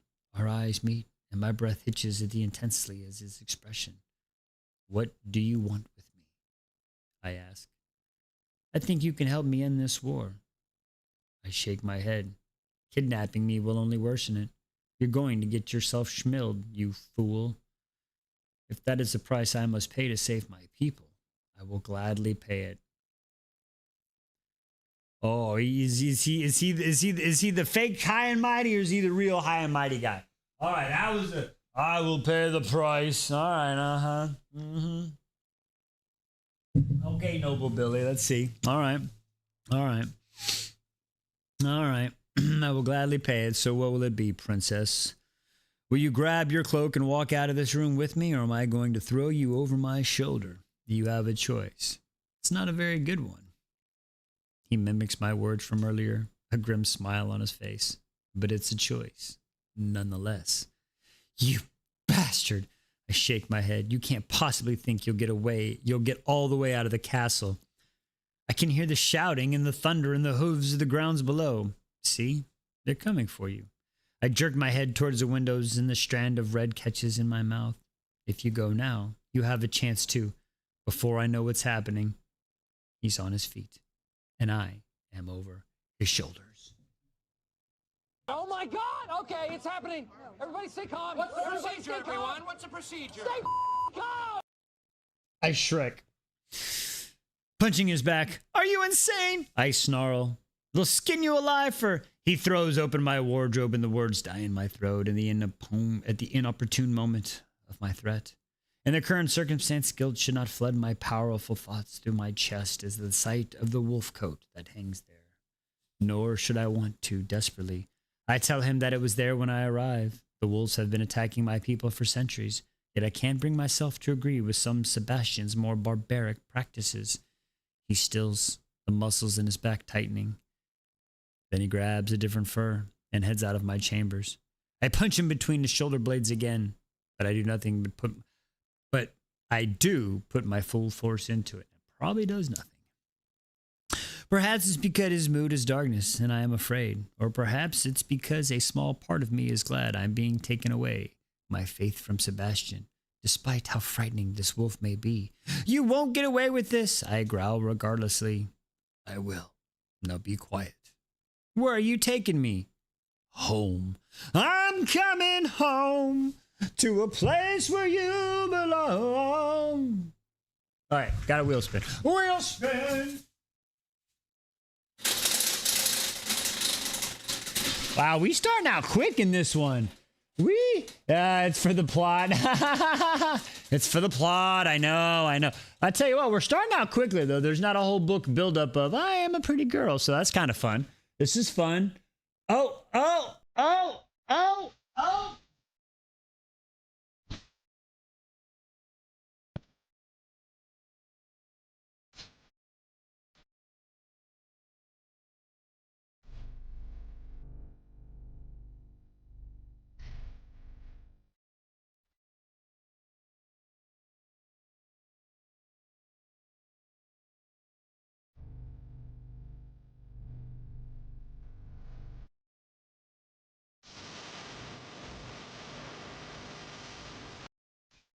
Alrighty then.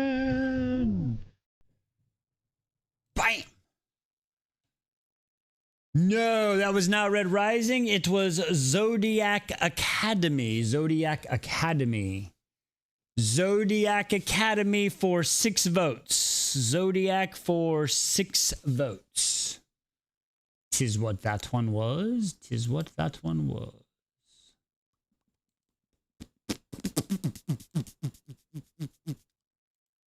I am just trying to find out why that.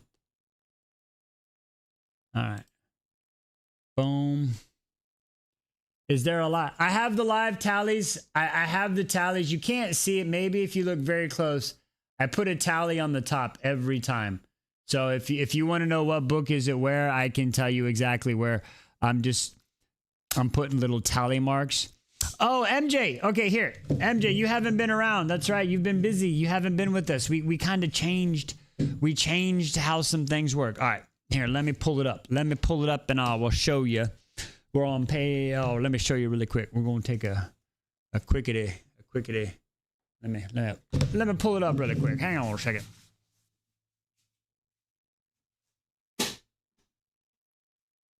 Alrighty.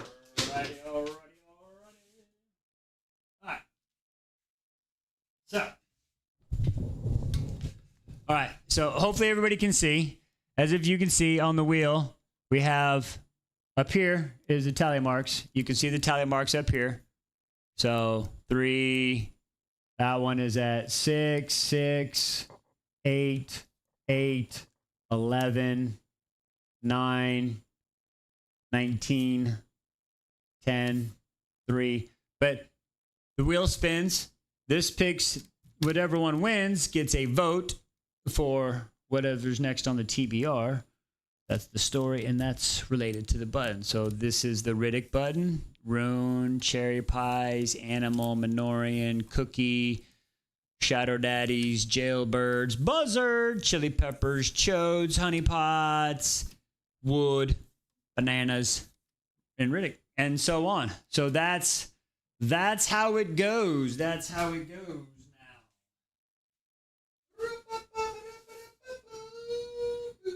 So, all right, let me clamp this back down. We found if we have it clamped, it works a lot better. So we just clamp it, clamp. Clamp it, clamp. All right, so. All right, so that is what we have. So that is the new wheel.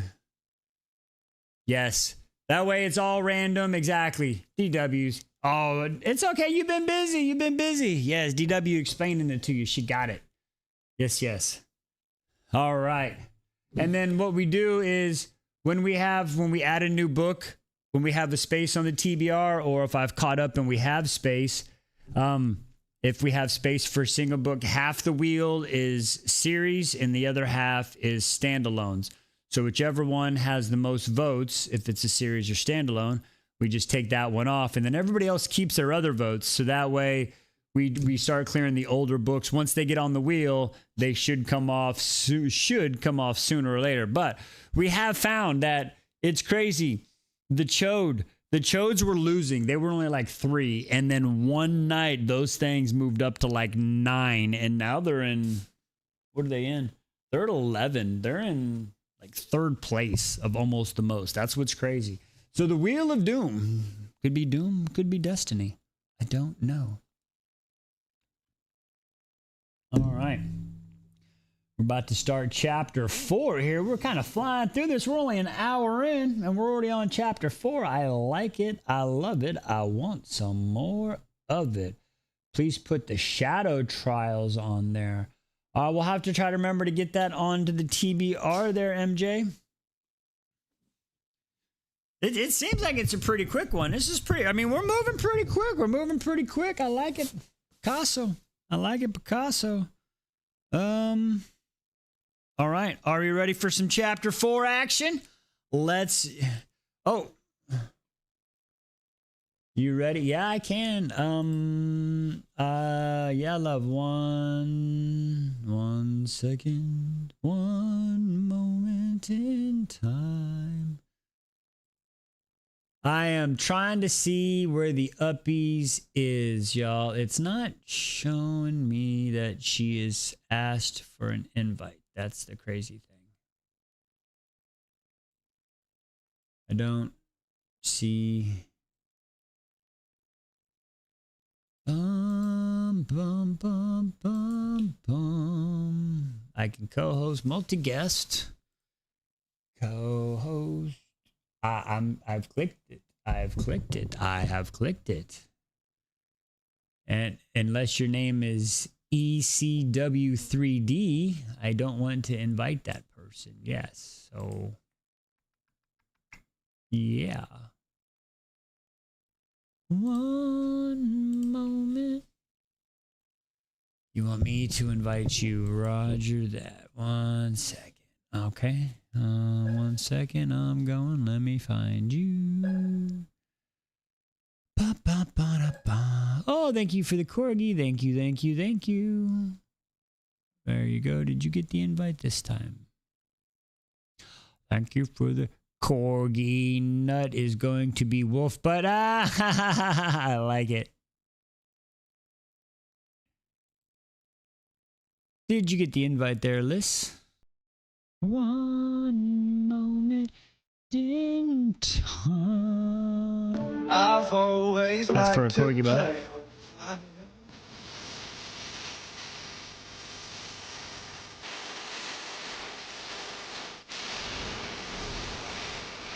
I've always liked to play.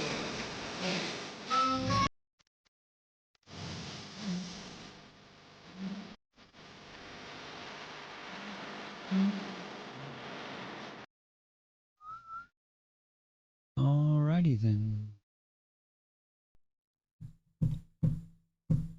Bum bum ba-dum bum bum bum. Yes, say yum. Y'all like how the ginger snaps are yummy. Yes, now I have. Yes, we can add her now that we've got her in. We can get some pictures of her, and I can update the cherry pie button. Absolutely, we can make it a little bit longer. Maybe even change the song if we need to. I don't know. Are you not getting the invite list?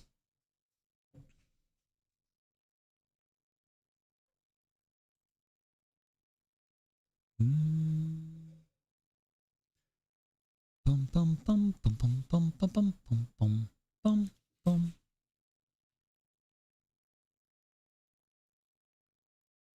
Oh. It said she's not there now. She's here. Send another invite to her. See if that'll work. Thank you for the gift. Thank you. She did. We just there. We go. I was like, we just had this the other day. I'm like, we just had it. We just did it the other day. Your camera's not showing though, love. Oh, okay. No worries. She's working on stuff. I like it.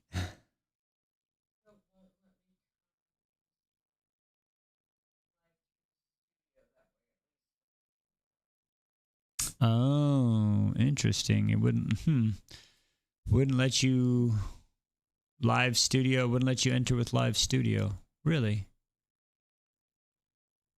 'Tis interesting. I am not sure.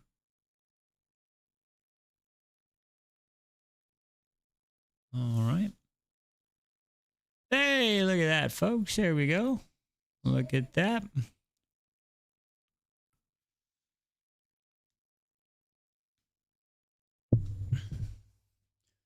Can y'all should be able to get a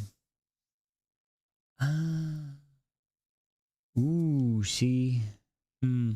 So people on YouTube, my question is y'all don't see YouTube, do y'all don't see lists joining in on this action, do you? For those on YouTube, no. Yeah. Interesting.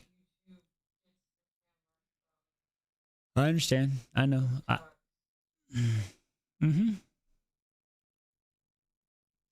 What's up, Saki Boo? Saki Boo. All right. Well, talk for a second. I'm gonna move the cats around. Oh. Rune Danon, Crown Prince of the Valbaran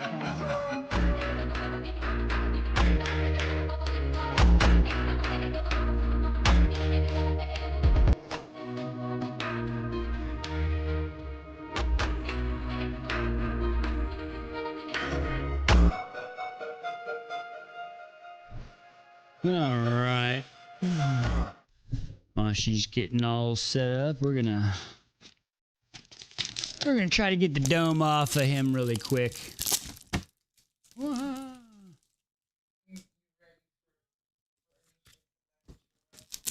it's just too heavy to wear. It's too big. It's like I explained. So, all right, we're trying to get it back in. Oh, thank you for the hand hearts. I appreciate that. Thank you so much. I appreciate that. Y'all are the most amazingest, for real. All right, we are currently, for those that don't know, if y'all don't know, we are currently reading The Wolf King. I'm trying to fix my little battle buddy here. Sorry for all the excess noise. My co-star right here is your mustache gotta stay, Ernisha. Hobie, you don't want to. Hobie, yeah, there you go. All right, we're working on getting Ernisha here out of the bubble. So, anywho, so far good story. Good story so far. I'm liking it. Like we said, it's a quick moving story. Very quick moving story. All right, Ernisha, you're about to be free. All right, ready? Oxygen. Ernisha's freedom. Oh, they gave you a little crown. Look at that. You got a little crown, little money gun thing too there. Thank you so much, guys. All right, Ernisha. Little freedom, Ernisha. There we go. Oh yeah, much gooder. Yeah, Hobie is over here. Hobie Lynn. The other day, Liz Face and I went through and assigned all the cats roles from Mean Girls. And we ended up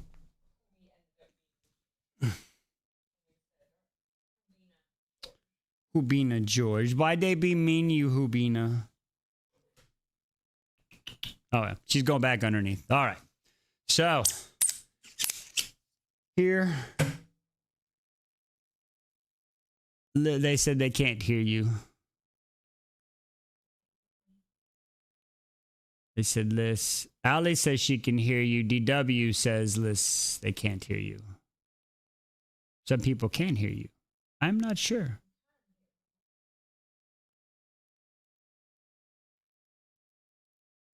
Few people say it's just quiet. They say you're a little quiet. Okay. I don't know. We're gonna have to. We're trying to figure everything out with her setting too, because she was trying. I don't know if you heard earlier. She was trying to use the TikTok Studio, but that wasn't letting her join as the guest. We had TikTok Studio set up earlier, but she's on a laptop and a Mac, and then we're trying to figure it out. We're working through the technical difficulties, and then is that better, y'all? Can y'all hear her better? So Ali says yes. So, oh look, see, and then we put the little sticker right there. Everybody's seeming to say yes. They seem to say yes now. Okay. So there we go. So there you go. Like we said, I read, she creates, enjoy a story. And she gonna, I believe this is the inside of the back of our chair, right? Yeah. So the part that she's working on now on my house, my chair, my chair, my house, my wife. She's working on this spot that will go right here. That spot right there. Yes, for the wise throne. Yes, that she's working on the spot that goes right here. So that's what she's working on, folks. All right. We got our Nisha back. We got the lovely High Lady list ready. And we got some more Wolf King. Let's get to it. Chapter 4. Shouts fill the castle and the torchlight flickers as I am carried through the labyrinth of stone corridors. I struggle against my captor, but his thick arms only tighten around my waist. I do not know where to run, even if I did escape him. Sebastian, my father, Would that be any better? Would it be worse? Trapped as I am, something wild seems to have knocked loose inside me. It rattles around my chest, and I do not feel the hopelessness I should be feeling. The anger I have caged since my mother died surges hot and free through my veins. I am not stone. I am not a statue. I am fire. I am fire. Sorry. And somehow it has taken this man, this beast, to make me see it. I pound against the alpha's back. Get off me, you bloody, horrible brute. My hair catches my mouth. I kick my bare feet and hit nothing but air. Get off me. You'll die for this, you horrible. I cut myself off as we turn the corner. There are 2 guards lying in a pool of blood. The alpha steps over the bodies, and I am forced to stare down their lifeless faces as he continues onward. The reality of my situation slams fully into me. These men are dangerous. They're schmillers. They're wolves. I'm not gonna lie. Every time I see that wolves, does anybody else get that? I'm the alpha. I'm the father. I'm sorry. I'm trying not to, but I'm sorry. I'm really trying not to, but it just happens. Sorry. I have to move that thing I can't see. I'm sorry. I'm really sorry. All right. Sorry. All right. Their lifeless faces, and he continues onward. The reality of my situation slams fully into me. These men are dangerous. They're killers. They're wolves. Of course, being taken away from my homeland by the enemies of my people is worse than saying. Of course it is. And yet, the Alpha cuts through one of the servants' passageways, almost if he knows where he's going. Even if I am lost, and screams from a lady in waiting, piercing my ears. He catches my eyes as we pass, then runs in the opposite direction, her dark hair falling from free of her cap. The Alpha and I won't make it out of here. They'll imprison him until the full moon, then skin him alive. The thing is that knocked loose in my chest becomes frantic. My heart pounds wildly in my chest. She's gone to get help, you horrible brute. I hiss at him. There are guards stationed only a couple of minutes away. Aye, he says, his low voice. He quickens his pace, half running down the servants' staircase. Thank you. I cling onto his shoulders, my fingers dipping into his muscles, my body jolting against his back. I wasn't trying to help you, I say shrilly. Although I wonder, as I say it, if that is entirely true. The Alpha goes left, then right, bursting into the wild corridor. I recognize the mural of order slaughtering wolves on the hall. It shows our victory in the Battle of the Beasts a century ago, and it is close to the western hill entrance. He is almost free of this palace. I am almost... Halt! A male voice cuts through the quiet. The Alpha stills. 2 guards block the corridor ahead. They have sigils of the Southlands, a sun painted on the shields. My father's men. Is that the princess? One says incredulously. The other chuckles. Oh, I don't envy you, dog. Do you know what they'll do to your kind up here? The rattle of the swords signal 3 more guards stepping into the corridor behind us. I breathe sharply. Don't kill it, says one of them, and burly-looking man with the silver star on his borderlands of his chest plate. Lord Sebastian will want this one to spend some time with. The Alpha's body stiffens. I'm going to need to put you down for this, princess, he says. Oh, shit. My breath hinges, and he slides. This is a lot more. I tell you what, we've definitely picked up the pace from fucking Project Hail Mary. I tell you what, we are definitely a couple, we've stepped it up a notch from Project Hail Mary. Let me tell you, I tell you what. My breath hitches and he slides down in the front and the places in the flagstone. The guards are charging and everything feels still. His eyes bore into mine as they green and alive as the forest. Don't run, he seems to be telling me. Don't run. He pushes me aside. I flatten myself against the mural as he dodges the swing of his sword. He grabs his attacker's head and twists. A sickly crackle fills the hall before he hurls the body into the next soldier, who skids into the wall. He roars. I can't really roar, sorry, and charges. Blood and muscle steel blur in front of me as he takes 3 men on at once. Most people pay a lot of good money for that.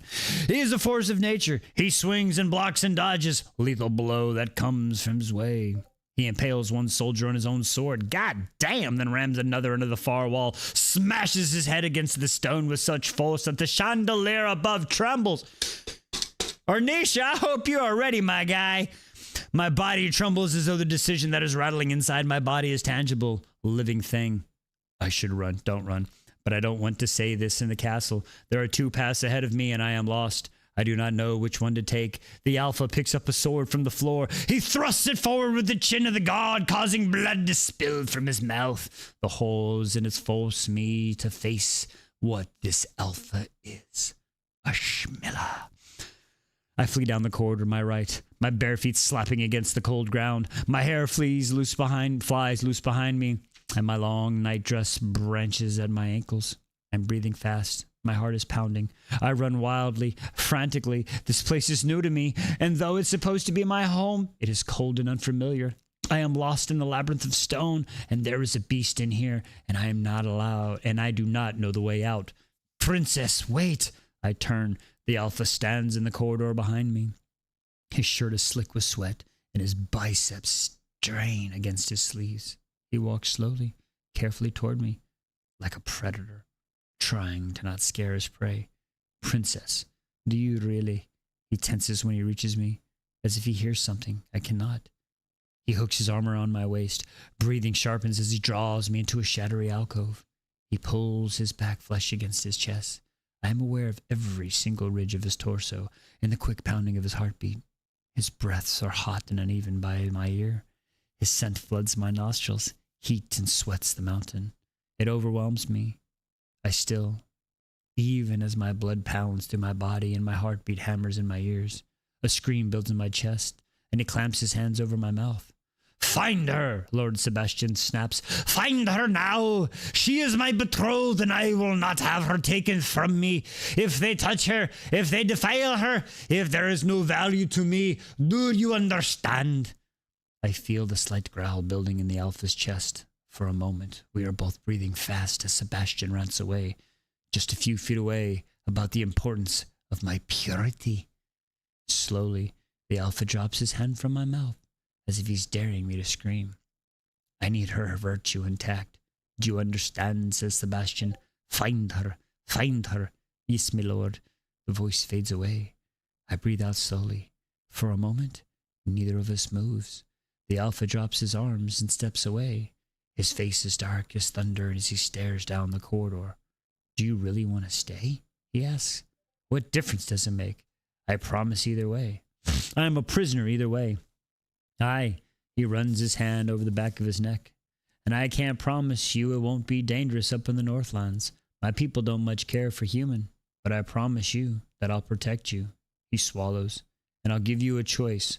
Run now, and I won't follow. Come with me, and no one will touch you. I swear it on the moon goddess. Oh, we're swearing on some moon goddesses. Okay, okay. He holds out his hand for me to take. I'm trembling as the decision builds in my chest. My soul is rattling against its prison, wild and screaming. The Alpha's gaze is unwavering, as though as there were no doubt in his mind of what I will do. What do you want with me? I ask. He drags his teeth over his bottom lip, as if deciding whether to tell me. Sebastian has something of ours. We want it back. I let out a bitter laugh. You want to hold me ransom? You think he will make a trade? Aye, he says, and there it is. My choice. There are two paths that lie before me, a choice between two men, two schmillers, two monsters. Only it is not much of a choice at all, is it? Again, I am nothing more than a prize, an object to be passed between men. A burst of hysteria builds up between me and spills out of my mouth in a manic giggle. There it is, I say. That's what this is all about. Well, you heard what the Lord said. If I am defiled, then I am no value to anyone. That is why I'll keep you safe. I stare at his open palms. Then I look down at the corridor in the direction Lord Sebastian went. I heard what you said, says the Alpha. His voice went quiet. At the dogfight, when I met his eyes, there was a surprising amount of anger contained within them. I will keep you safe. Then I will set you free. I swear it. I do not know if that is the word free that makes my heart beat faster. Nah, it's probably not. Or whether it was the look on his face. Yeah, it was probably that. Even that or the bulge in his kilt. Even though I am a statue of statues. Don't move. My finger twitched in my side. I swear it, princess, he says. And somewhere beyond the adrenaline that's pumping through me and the thoughts to begin to form. If I can gather intelligence on the wolves, perhaps I can finally prove to my father that I am more than just a prize. What are we Okay, I understand the thinking. It ain't happening. You can think that all you want there, Aurora, but that shit ain't happening. No, that ain't happening. And if I help my father win this war, he will have no use for Sebastian. You about to help your father lose the war? What the fuck are you talking about, Gina? Perhaps I can escape my faith on my own terms. What does Sebastian have that belongs to you, I ask. There's a click behind me, and the Alpha looks over my shoulder. Step back, my lady. A guard grabs my arm and pushes me behind him, a musket trained on the Alpha. There's silver bullets. Don't do anything stupid. Hands behind your head. Slowly, the Alpha raises his hand and clasps behind our necks. On your knees, dog. Wait! I start. It's okay, my lady. He'll be punished. I can take it from here. The decision, the choice that had been rattling around in my chest since I laid eyes on the Alpha erupts out of me.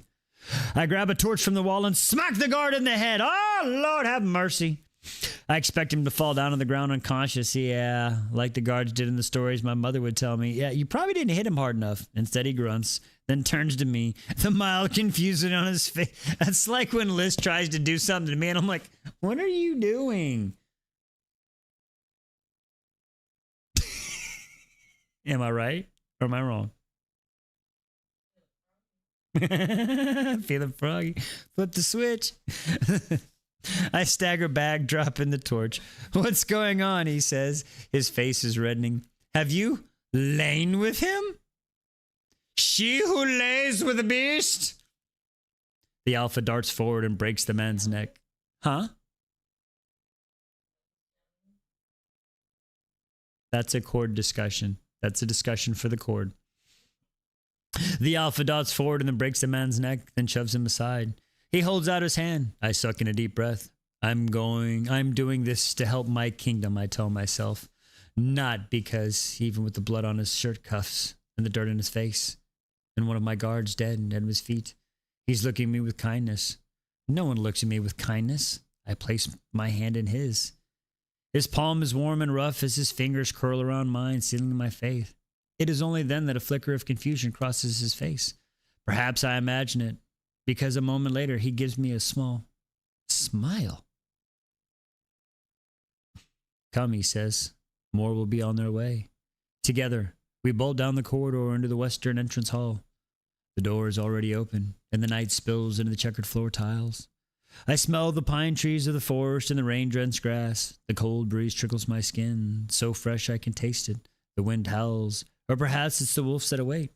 Alongside the beast, I break out of the labyrinth. Bum, bum, bum.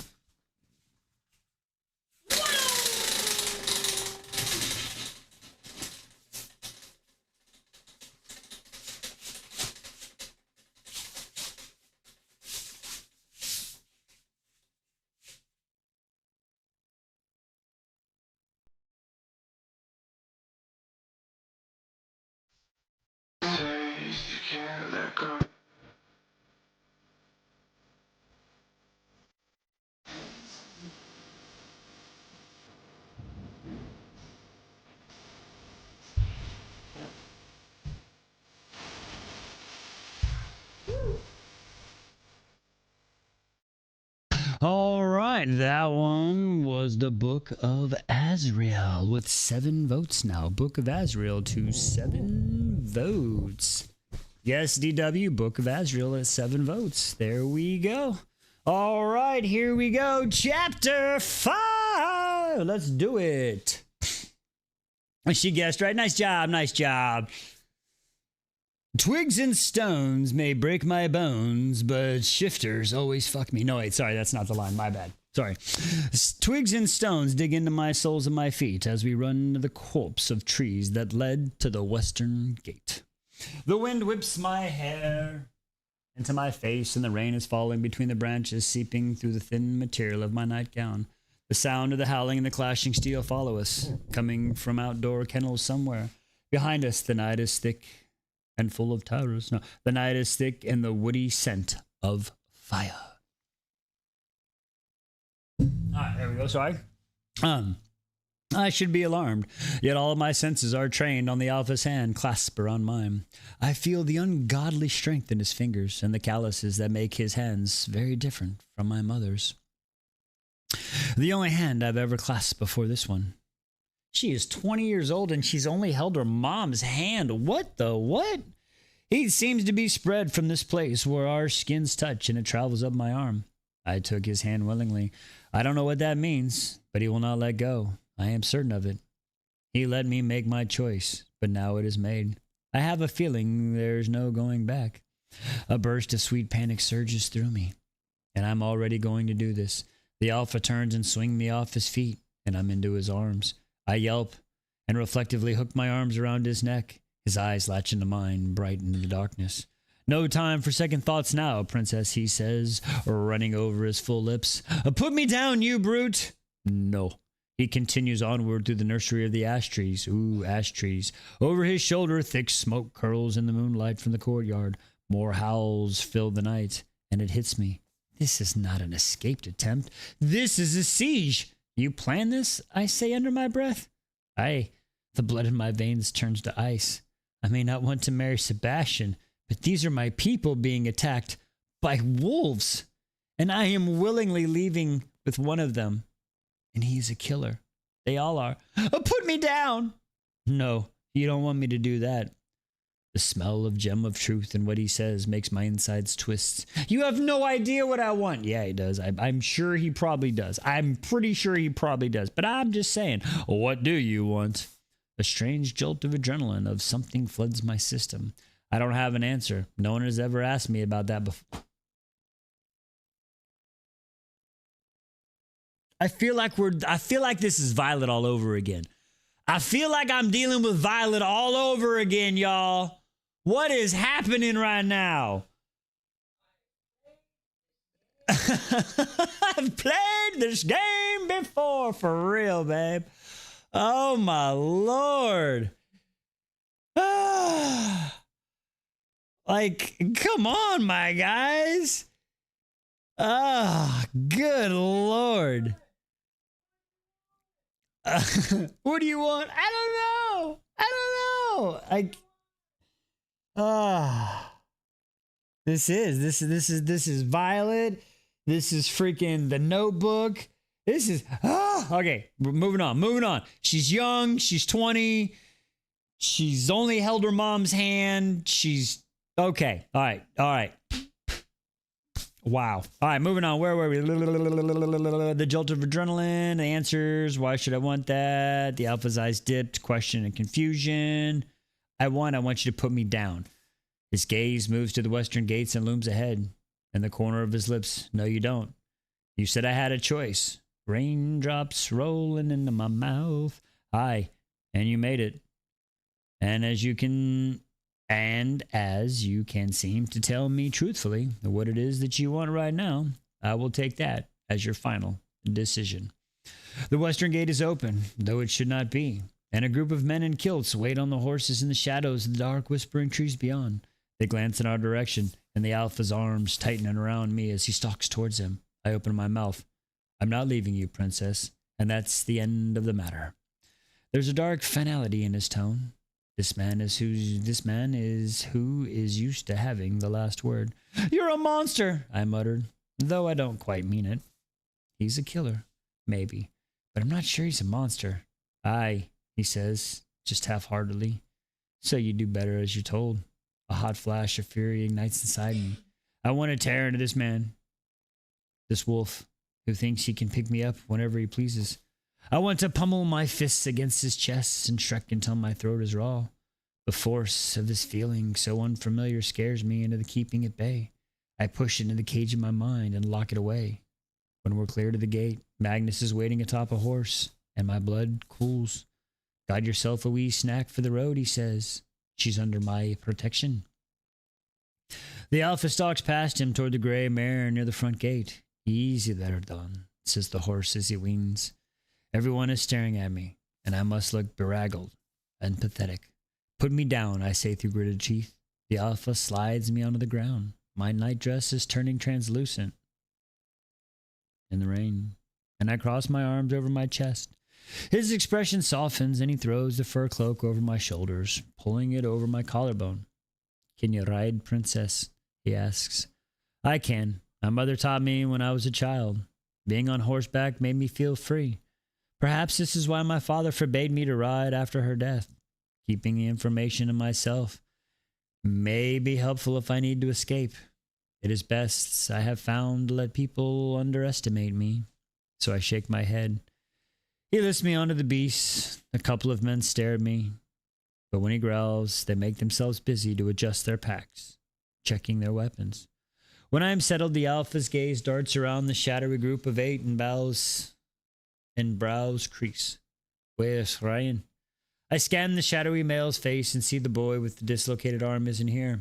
The wee lad, a burly man with red hair and a thick beard, shakes his head. Not seen him. Fuck's sake, the alpha cursed. For the last time tonight, he looks worried. His dart looks over his shoulder at the western gate, then up at me. He flexes his fingers by his side. Fuck, he mutters. A moment later, the boy half runs, half stumbles through the gate, and some of the tension in the alpha's expression softens. Ryan's coppery hair is plastered to his forehead and clasping his hands on the brunette. Clasp the hands of brunette girl around his age. What? He had to save a girl. She's wearing the uniform of a kitchen maid. Oh, I respect it, but you're going to get in trouble for that one. And he has an angry scar across her cheek. Oh, no.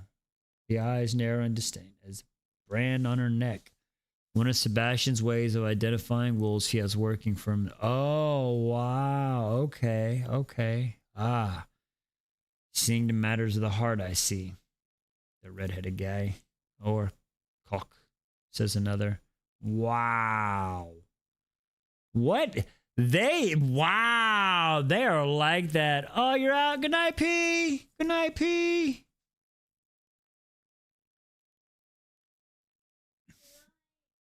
A few men chuckle. Shut up, dickheads, snarls Ryan, glancing up at him. It does not escape my notice that he is no longer wearing the sling. Wolves really do heal quickly then. Oi, says the alpha, snapping the back of his head. Get on your horse and stop prissing about. The tone is stern, but there's a glint of amusement in his eyes. In a swift movement, he mounts the horse behind me. The heat of his body seeps through the thick furs, and I'm wearing what makes his skin hum. He reaches for the reins, caging me with his arms. Already, princess. His voice rains in a rough breath on my cheek. I shiver. The bare branches of the tree ahead reach for one and another over the overgrown road like four lone lovers.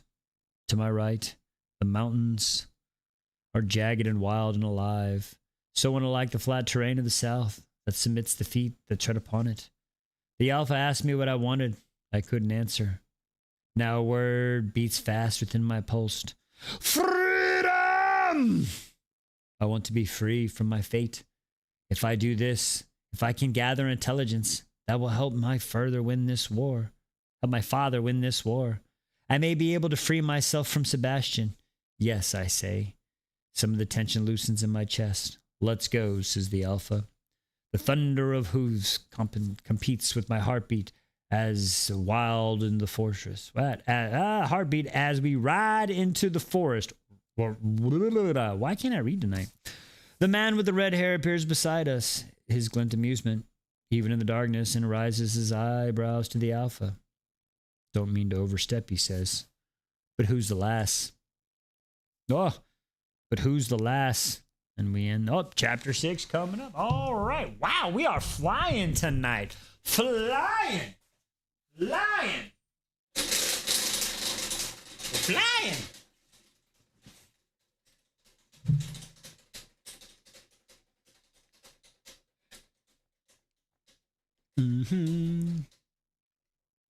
They really hate on themselves.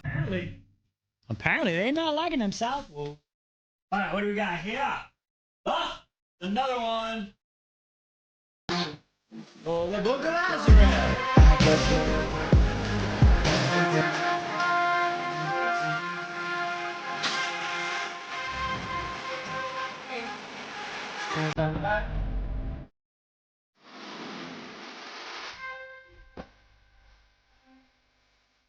All right, looks like we're doing one more at least, folks. Let's get into it. Chapter 6. Man, I like it. I love it. I want some more of it. Let's do it. Chapter 6. That's none of your concern, says the alpha over the sound of my hooves. He's leaning into me as we put space between us and the castle. I feel his hard body up against my back. The trees loom up on either side of us. It will be our concern if the bastard come after us, says the red-headed man. I happen to like my balls attached to my body. Oh, thank you for the hand hearts. Appreciate that, Bobby. Appreciate that. Thank you. She gave those to you, Twist. Just so you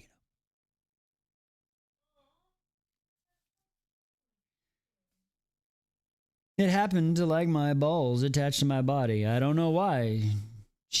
I don't know why, replies the alpha. You hardly ever use them. God damn, that was wild. They ain't talking about barely using them nuts. A musky smell of horse floods my nose, mixing with the scent of damp earth. I cling on the ridge at the front of the saddle, knuckles wet and white, my thighs gripping the beast for dear life as it jolts forward. The spinally winter-worn branches overhead provide little shelter from the wind and the rain, yet I'm not cold. I don't know whether it's the body behind me that keeps me warm, emanating heat even though he is only wearing a sodden shirt, or the fur he wrapped around me, or perhaps it's the speed of my heartbeat pumping blood laced with adrenaline through my veins. Whatever it is, I think it is also keeping the fear I should be feeling at bay too, because I'm being kidnapped by the enemy. And I don't even care. In fact, with each tree we put between us and the castle, another knot in my chest seems to untangle. There will be a time for fear and panic for sure. Now I feel as if I'm flying through the darkness. I am a prisoner, but I am free.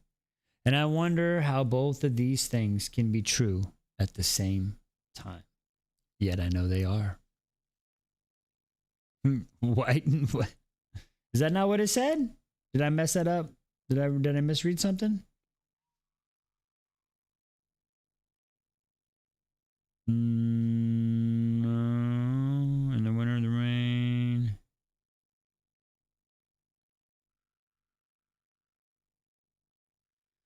Panic is a prisoner. I'm free, wandering. The red-haired. She's a beauty for. Okay. I'm pretty sure I feel the darkness. I am a prisoner, but I'm free. And I wonder now how both these things can be true at the same time, but yet I know they are. Red-haired man glances at me. She's a beauty for sure. That doesn't mean you can just swipe the lass. What's the king going to say? What makes you think I didn't take her on the king's orders, says the alpha. And I stiffen.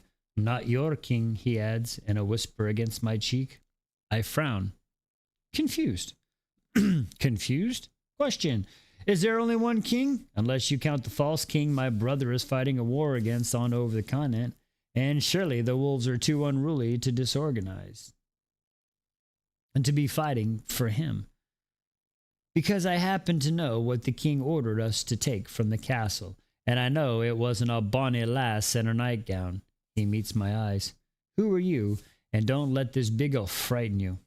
I'm not afraid, I say. My voice is quiet. It is drowned by the hooves pounding in the forest floor, and the wind rustles the branches. But the wolves' eyes latch onto mine curiously. It must be true what they say about wolves having hearing stronger than the gods intended. I shiver. None of that is she's none of your concern. The alpha's tone is firm. She's the princess, Fergus. Magnus draws behind us. A smile spreads on Fergus's face, too big to be genuine. Tell me he's joking. Tell me you didn't kidnap the daughter of the king, because I know you're not that much of a hot-headed fool. The alpha shrugs behind me. His body feels relaxed despite the jolting of the horse in his hard muscles. For the love of the goddess, roars Fergus. Put her down. It's a bit tad late for that, says the alpha. They'll have our hides for this, says Fergus. They'll have your hides if they catch you anyways, I mutter under my breath. I feel the soft laugh in the alpha's chest. Fergus looks sharply at him. This is madness, says Fergus, exasperated. They'll come after us. Hey, probably. What were you thinking? I was thinking that seeing we can't find what it is we're looking for, that the princess can be used as leverage to get it. Oh, hey. Because it seems, to me, it's not just young Ryan who's making reckless decisions based on his cock tonight. My heart thumps a little faster in the impropriety of this, what he suggests. In a proprietary of what he's suggesting. The alpha promised that no one would touch me. I assumed that meant him, too. The alpha says nothing. See? Senses, roars Fergus. Put her back. We'll drop her off at the nearest village if you're worried about the lass, but a low growl sounds in the alpha's chest. She's coming with us, and that's final, because I'm Batman. Fergus gives off him a long, hard look before glancing at me. An unreadable expression crosses his face, a mixture of exasperation and something else. Sorrow, perhaps? He shakes his head. She's a human, he says softly. She's not. She's not? What do you mean she's not? What do you mean she's not? What do you mean? I'm bringing her to the king. I won't hear any more about it. The alpha's body, is she adopted? Was she found?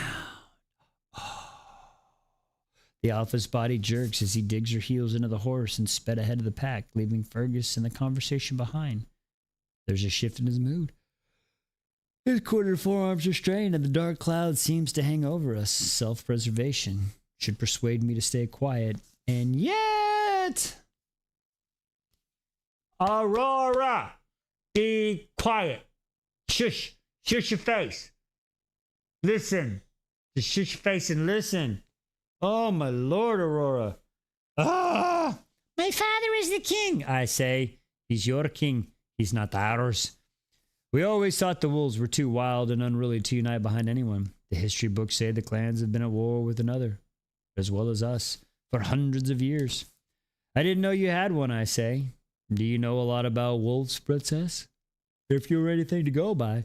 I know they were lacking in manners. He chuckles darkly. Oh, anything else? I know you do as you please. Killing, stealing, invading the Southlands. I think about what Sebastian said, about how wolves take their women. I remember what Magnus did to the woman in the cell. My cheeks flames. Doing other beastly things. It seems you have the measure of us, princess. We're all animals up here, running rampart around the mountains, howling at the moon. Ow, ow, ow!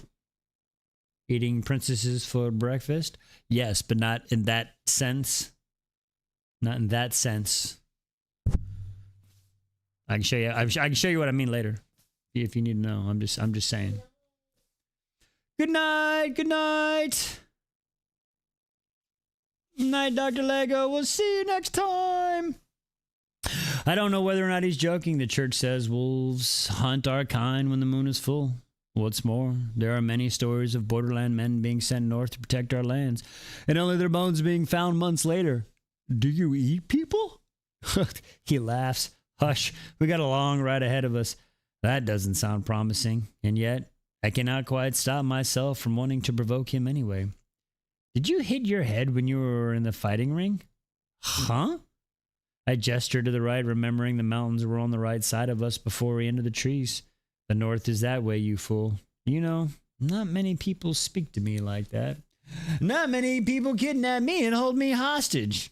I'm not people. His lips are close to my ear, and his warm breath tickles my cheek. I am animal, I remember. I shiver. Something stirring deep inside me.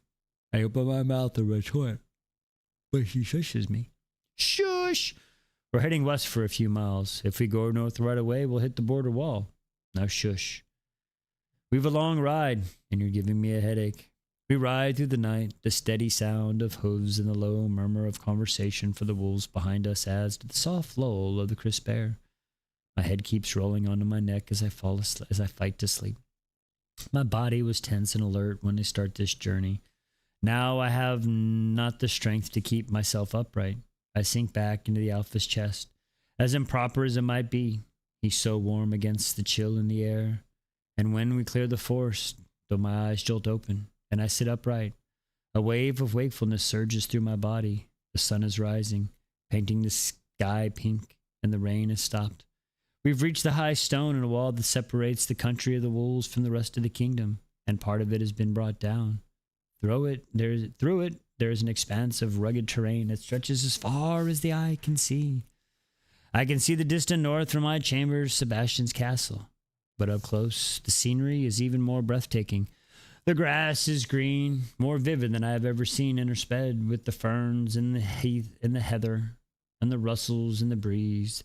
Small lakes filled with dark water reflected the sunrise and the shape of the land. It looks almost unnatural for land to be shaped this way. Hills and mountains burst up from the earth as though they were alive. Though one of the distant touches the clouds. And is that snow upon some of the sharp peaks? The air smells like grass and rain. It's so crisp, I can taste it. We ride to Loch Algehelich. Loch Algehelich. Loch Algehelich. Loch Algehelich. Algehelich. Yeah. And then we'll rest the horses. The Alpha's voice cuts through the silence. He digs his heels into the mare and we're flying, leaping over the crumbling pile of rock. I gasp as we clear the border wall, and I feel the Alpha smile behind me as we leave the homeland behind. Welcome to the Northlands, princess, he whispers. Wow. Wow. Loch Algie. Loch Algie, okay. Nice. And that is... Liz, is there someone in the cabinet behind you? I could have sworn I just saw the door move. That's what the chat's saying. She's like, oh, what did you say? I'm just saying, that's what it says. Liz, is there someone in the cabinet behind you? I could have sworn I just saw the door move. No, maybe it was just maybe a cat flew by or maybe a flicker. I'm not sure. That's crazy. All right, we got a spin coming up. Got to spin, got to spin, got to spin.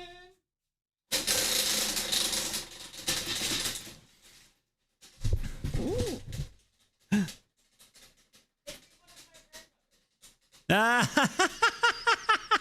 She said it could be one of the grandmothers. That's wild. All right, what do we get? What do we get? Ooh, Dire Bound. Dire Bound.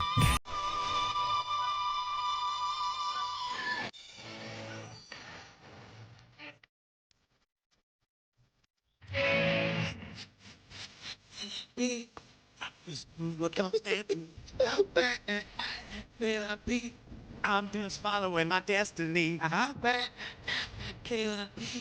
I'm just doing what comes happening.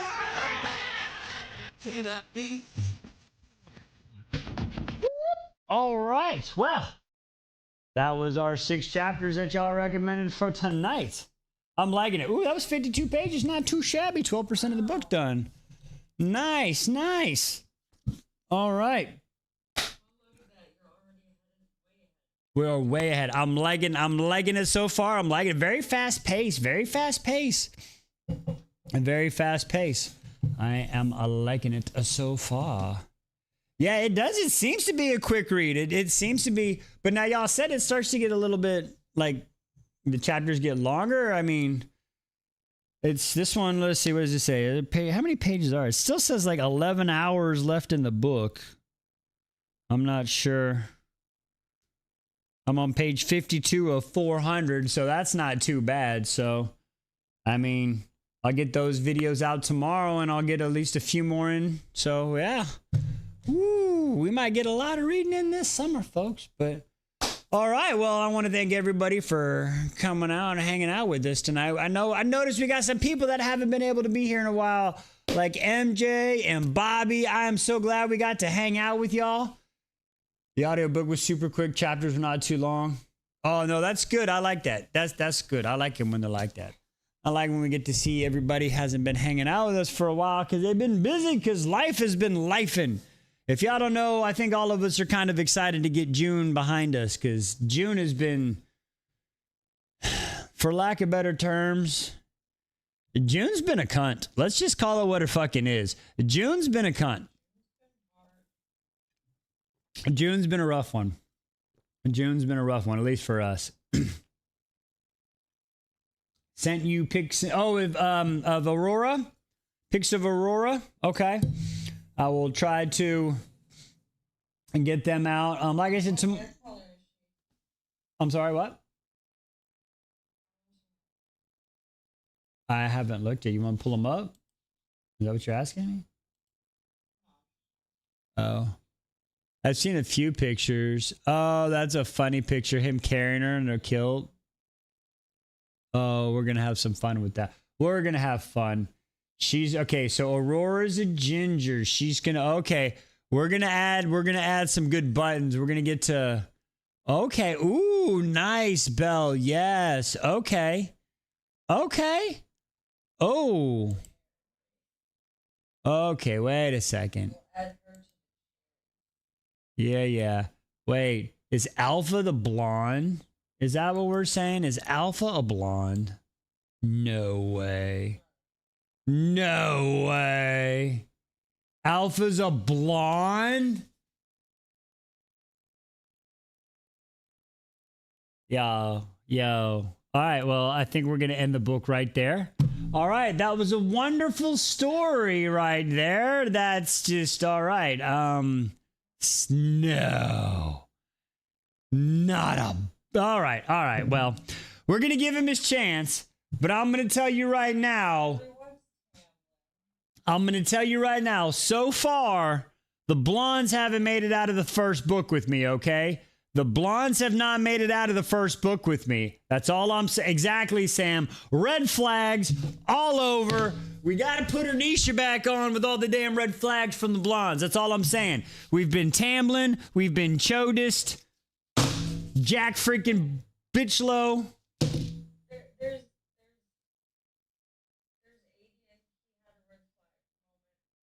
Moment.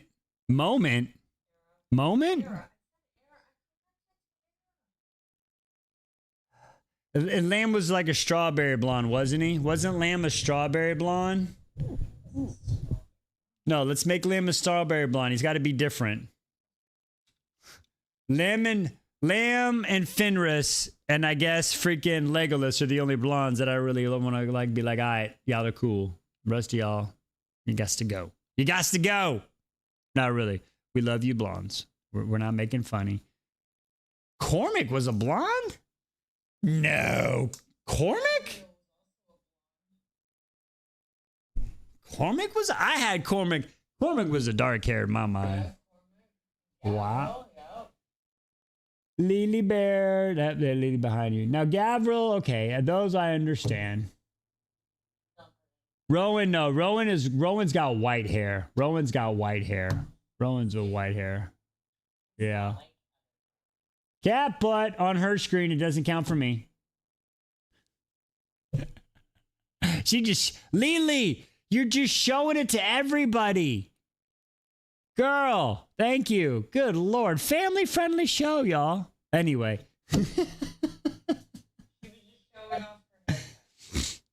That we haven't done in a week now. All right. But all right. Lily's auditioning for Only Pause. For real. Hey, we're trying to get that compound. We got to get the compound somehow. I'm telling you. Nobody wants to sell feed pics. So, well, all right, folks. I want to thank everybody for coming out and joining me as we started this new adventure with... Oh, what's up? Oh, hang on. Daniel, what you got, brother? Daniel Brett. Why didn't I get a chance? Oh, yes, brother. Yes. I still freak. Oh, yes. Happy friendiversary, brother. I just saw that pop up in the thing. I did. Yes, sir. Hope everything's well. Also, brother, congratulations. I see you grinding daily. I see you grinding in the gym and stuff. Congratulations to you, good sir. Appreciate you. You should be proud of yourself for that. Seriously. Heck yeah, good sir. Sorry. Made sure I wanted to say that. All right. Yes. Down 50 pounds. Hell yeah, brother. 50. That's a lot of, bro. Great fucking job, dude. That is shit. Yeah, you should be proud, brother. That's a damn. Looking good, bro. Hell yeah. Hell yeah. Ooh. There you go. Pump him up, chat. Hell yeah. That's awesome. And on that note, seriously, I hate to cut it after such a good note, but that's an amazing. Right now we're reading The Wolf King. The Wolf King. It's a shifter series. Pretty cool right now. And then after Wolf King, I'm doing a standalone book called Feast to the Flames, and then I think after that we are doing our ACOTAR reread, getting ready for the new one, I believe, right? So yeah, that's what we're doing. I just started The Wolf King tonight, though.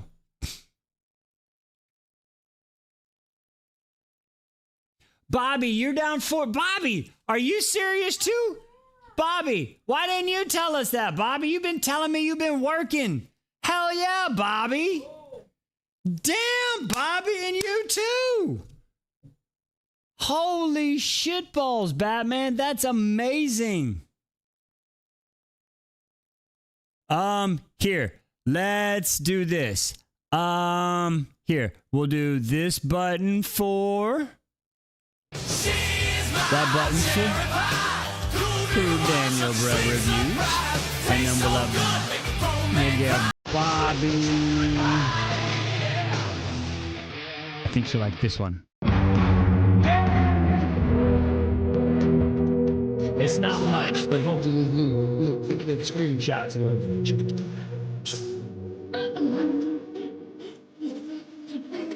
I tell you what, you're absolutely right. It can't be stay disciplined.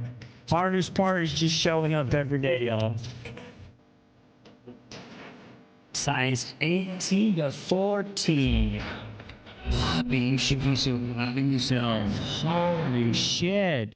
Congratulations. You should be super proud of yourself. That's a lot. 4 sizes, 18 to 14. That's amazing. That is amazing. Hell yeah. And seriously, guys, just remember, the hardest part about anything in life is just showing up and being constant. Doesn't matter if you're reading the books like I've been doing this last year and a half. I got to make sure I show up every day. If you're hitting the gym, you show up the days that you're supposed to show up. If it's your kids, you show up every day that you're supposed to be there. That's how y'all get through life. And y'all are killing it. When you show up, nobody can stop y'all. It might be a rough day. You might have to take a knee and it might beat y'all down, but you got to show up. And as long as y'all keep showing up, y'all are going to fucking win. I tell you what, I know it might not mean much, but I'm fucking proud of y'all. I am dead ass proud of y'all, and I hope y'all keep pushing. Seriously. Exactly. And we got the voices pumping y'all up. Y'all, please keep me updated with y'all's progress. Oh, that's fucking awesome. All right, folks. With that being said, I think we're going to close it down here tonight. We've got some family day tomorrow. I'll get the videos out, and we will see you soon. All right, folks. Once again, I want to thank everybody for coming out here, having a good time with us, for everybody meeting those goals, hitting them gains, and reading them books. Babe, I can see what you did there. I can see what you did there, too. Little miss. I know it's hard, but I can see what we did. That's what she said. But don't worry when you start painting it. All right. All right, folks. Embossing. All right, folks. We will see you next time. Once again, thank you for coming out, and thank you for all the support. Have a great one.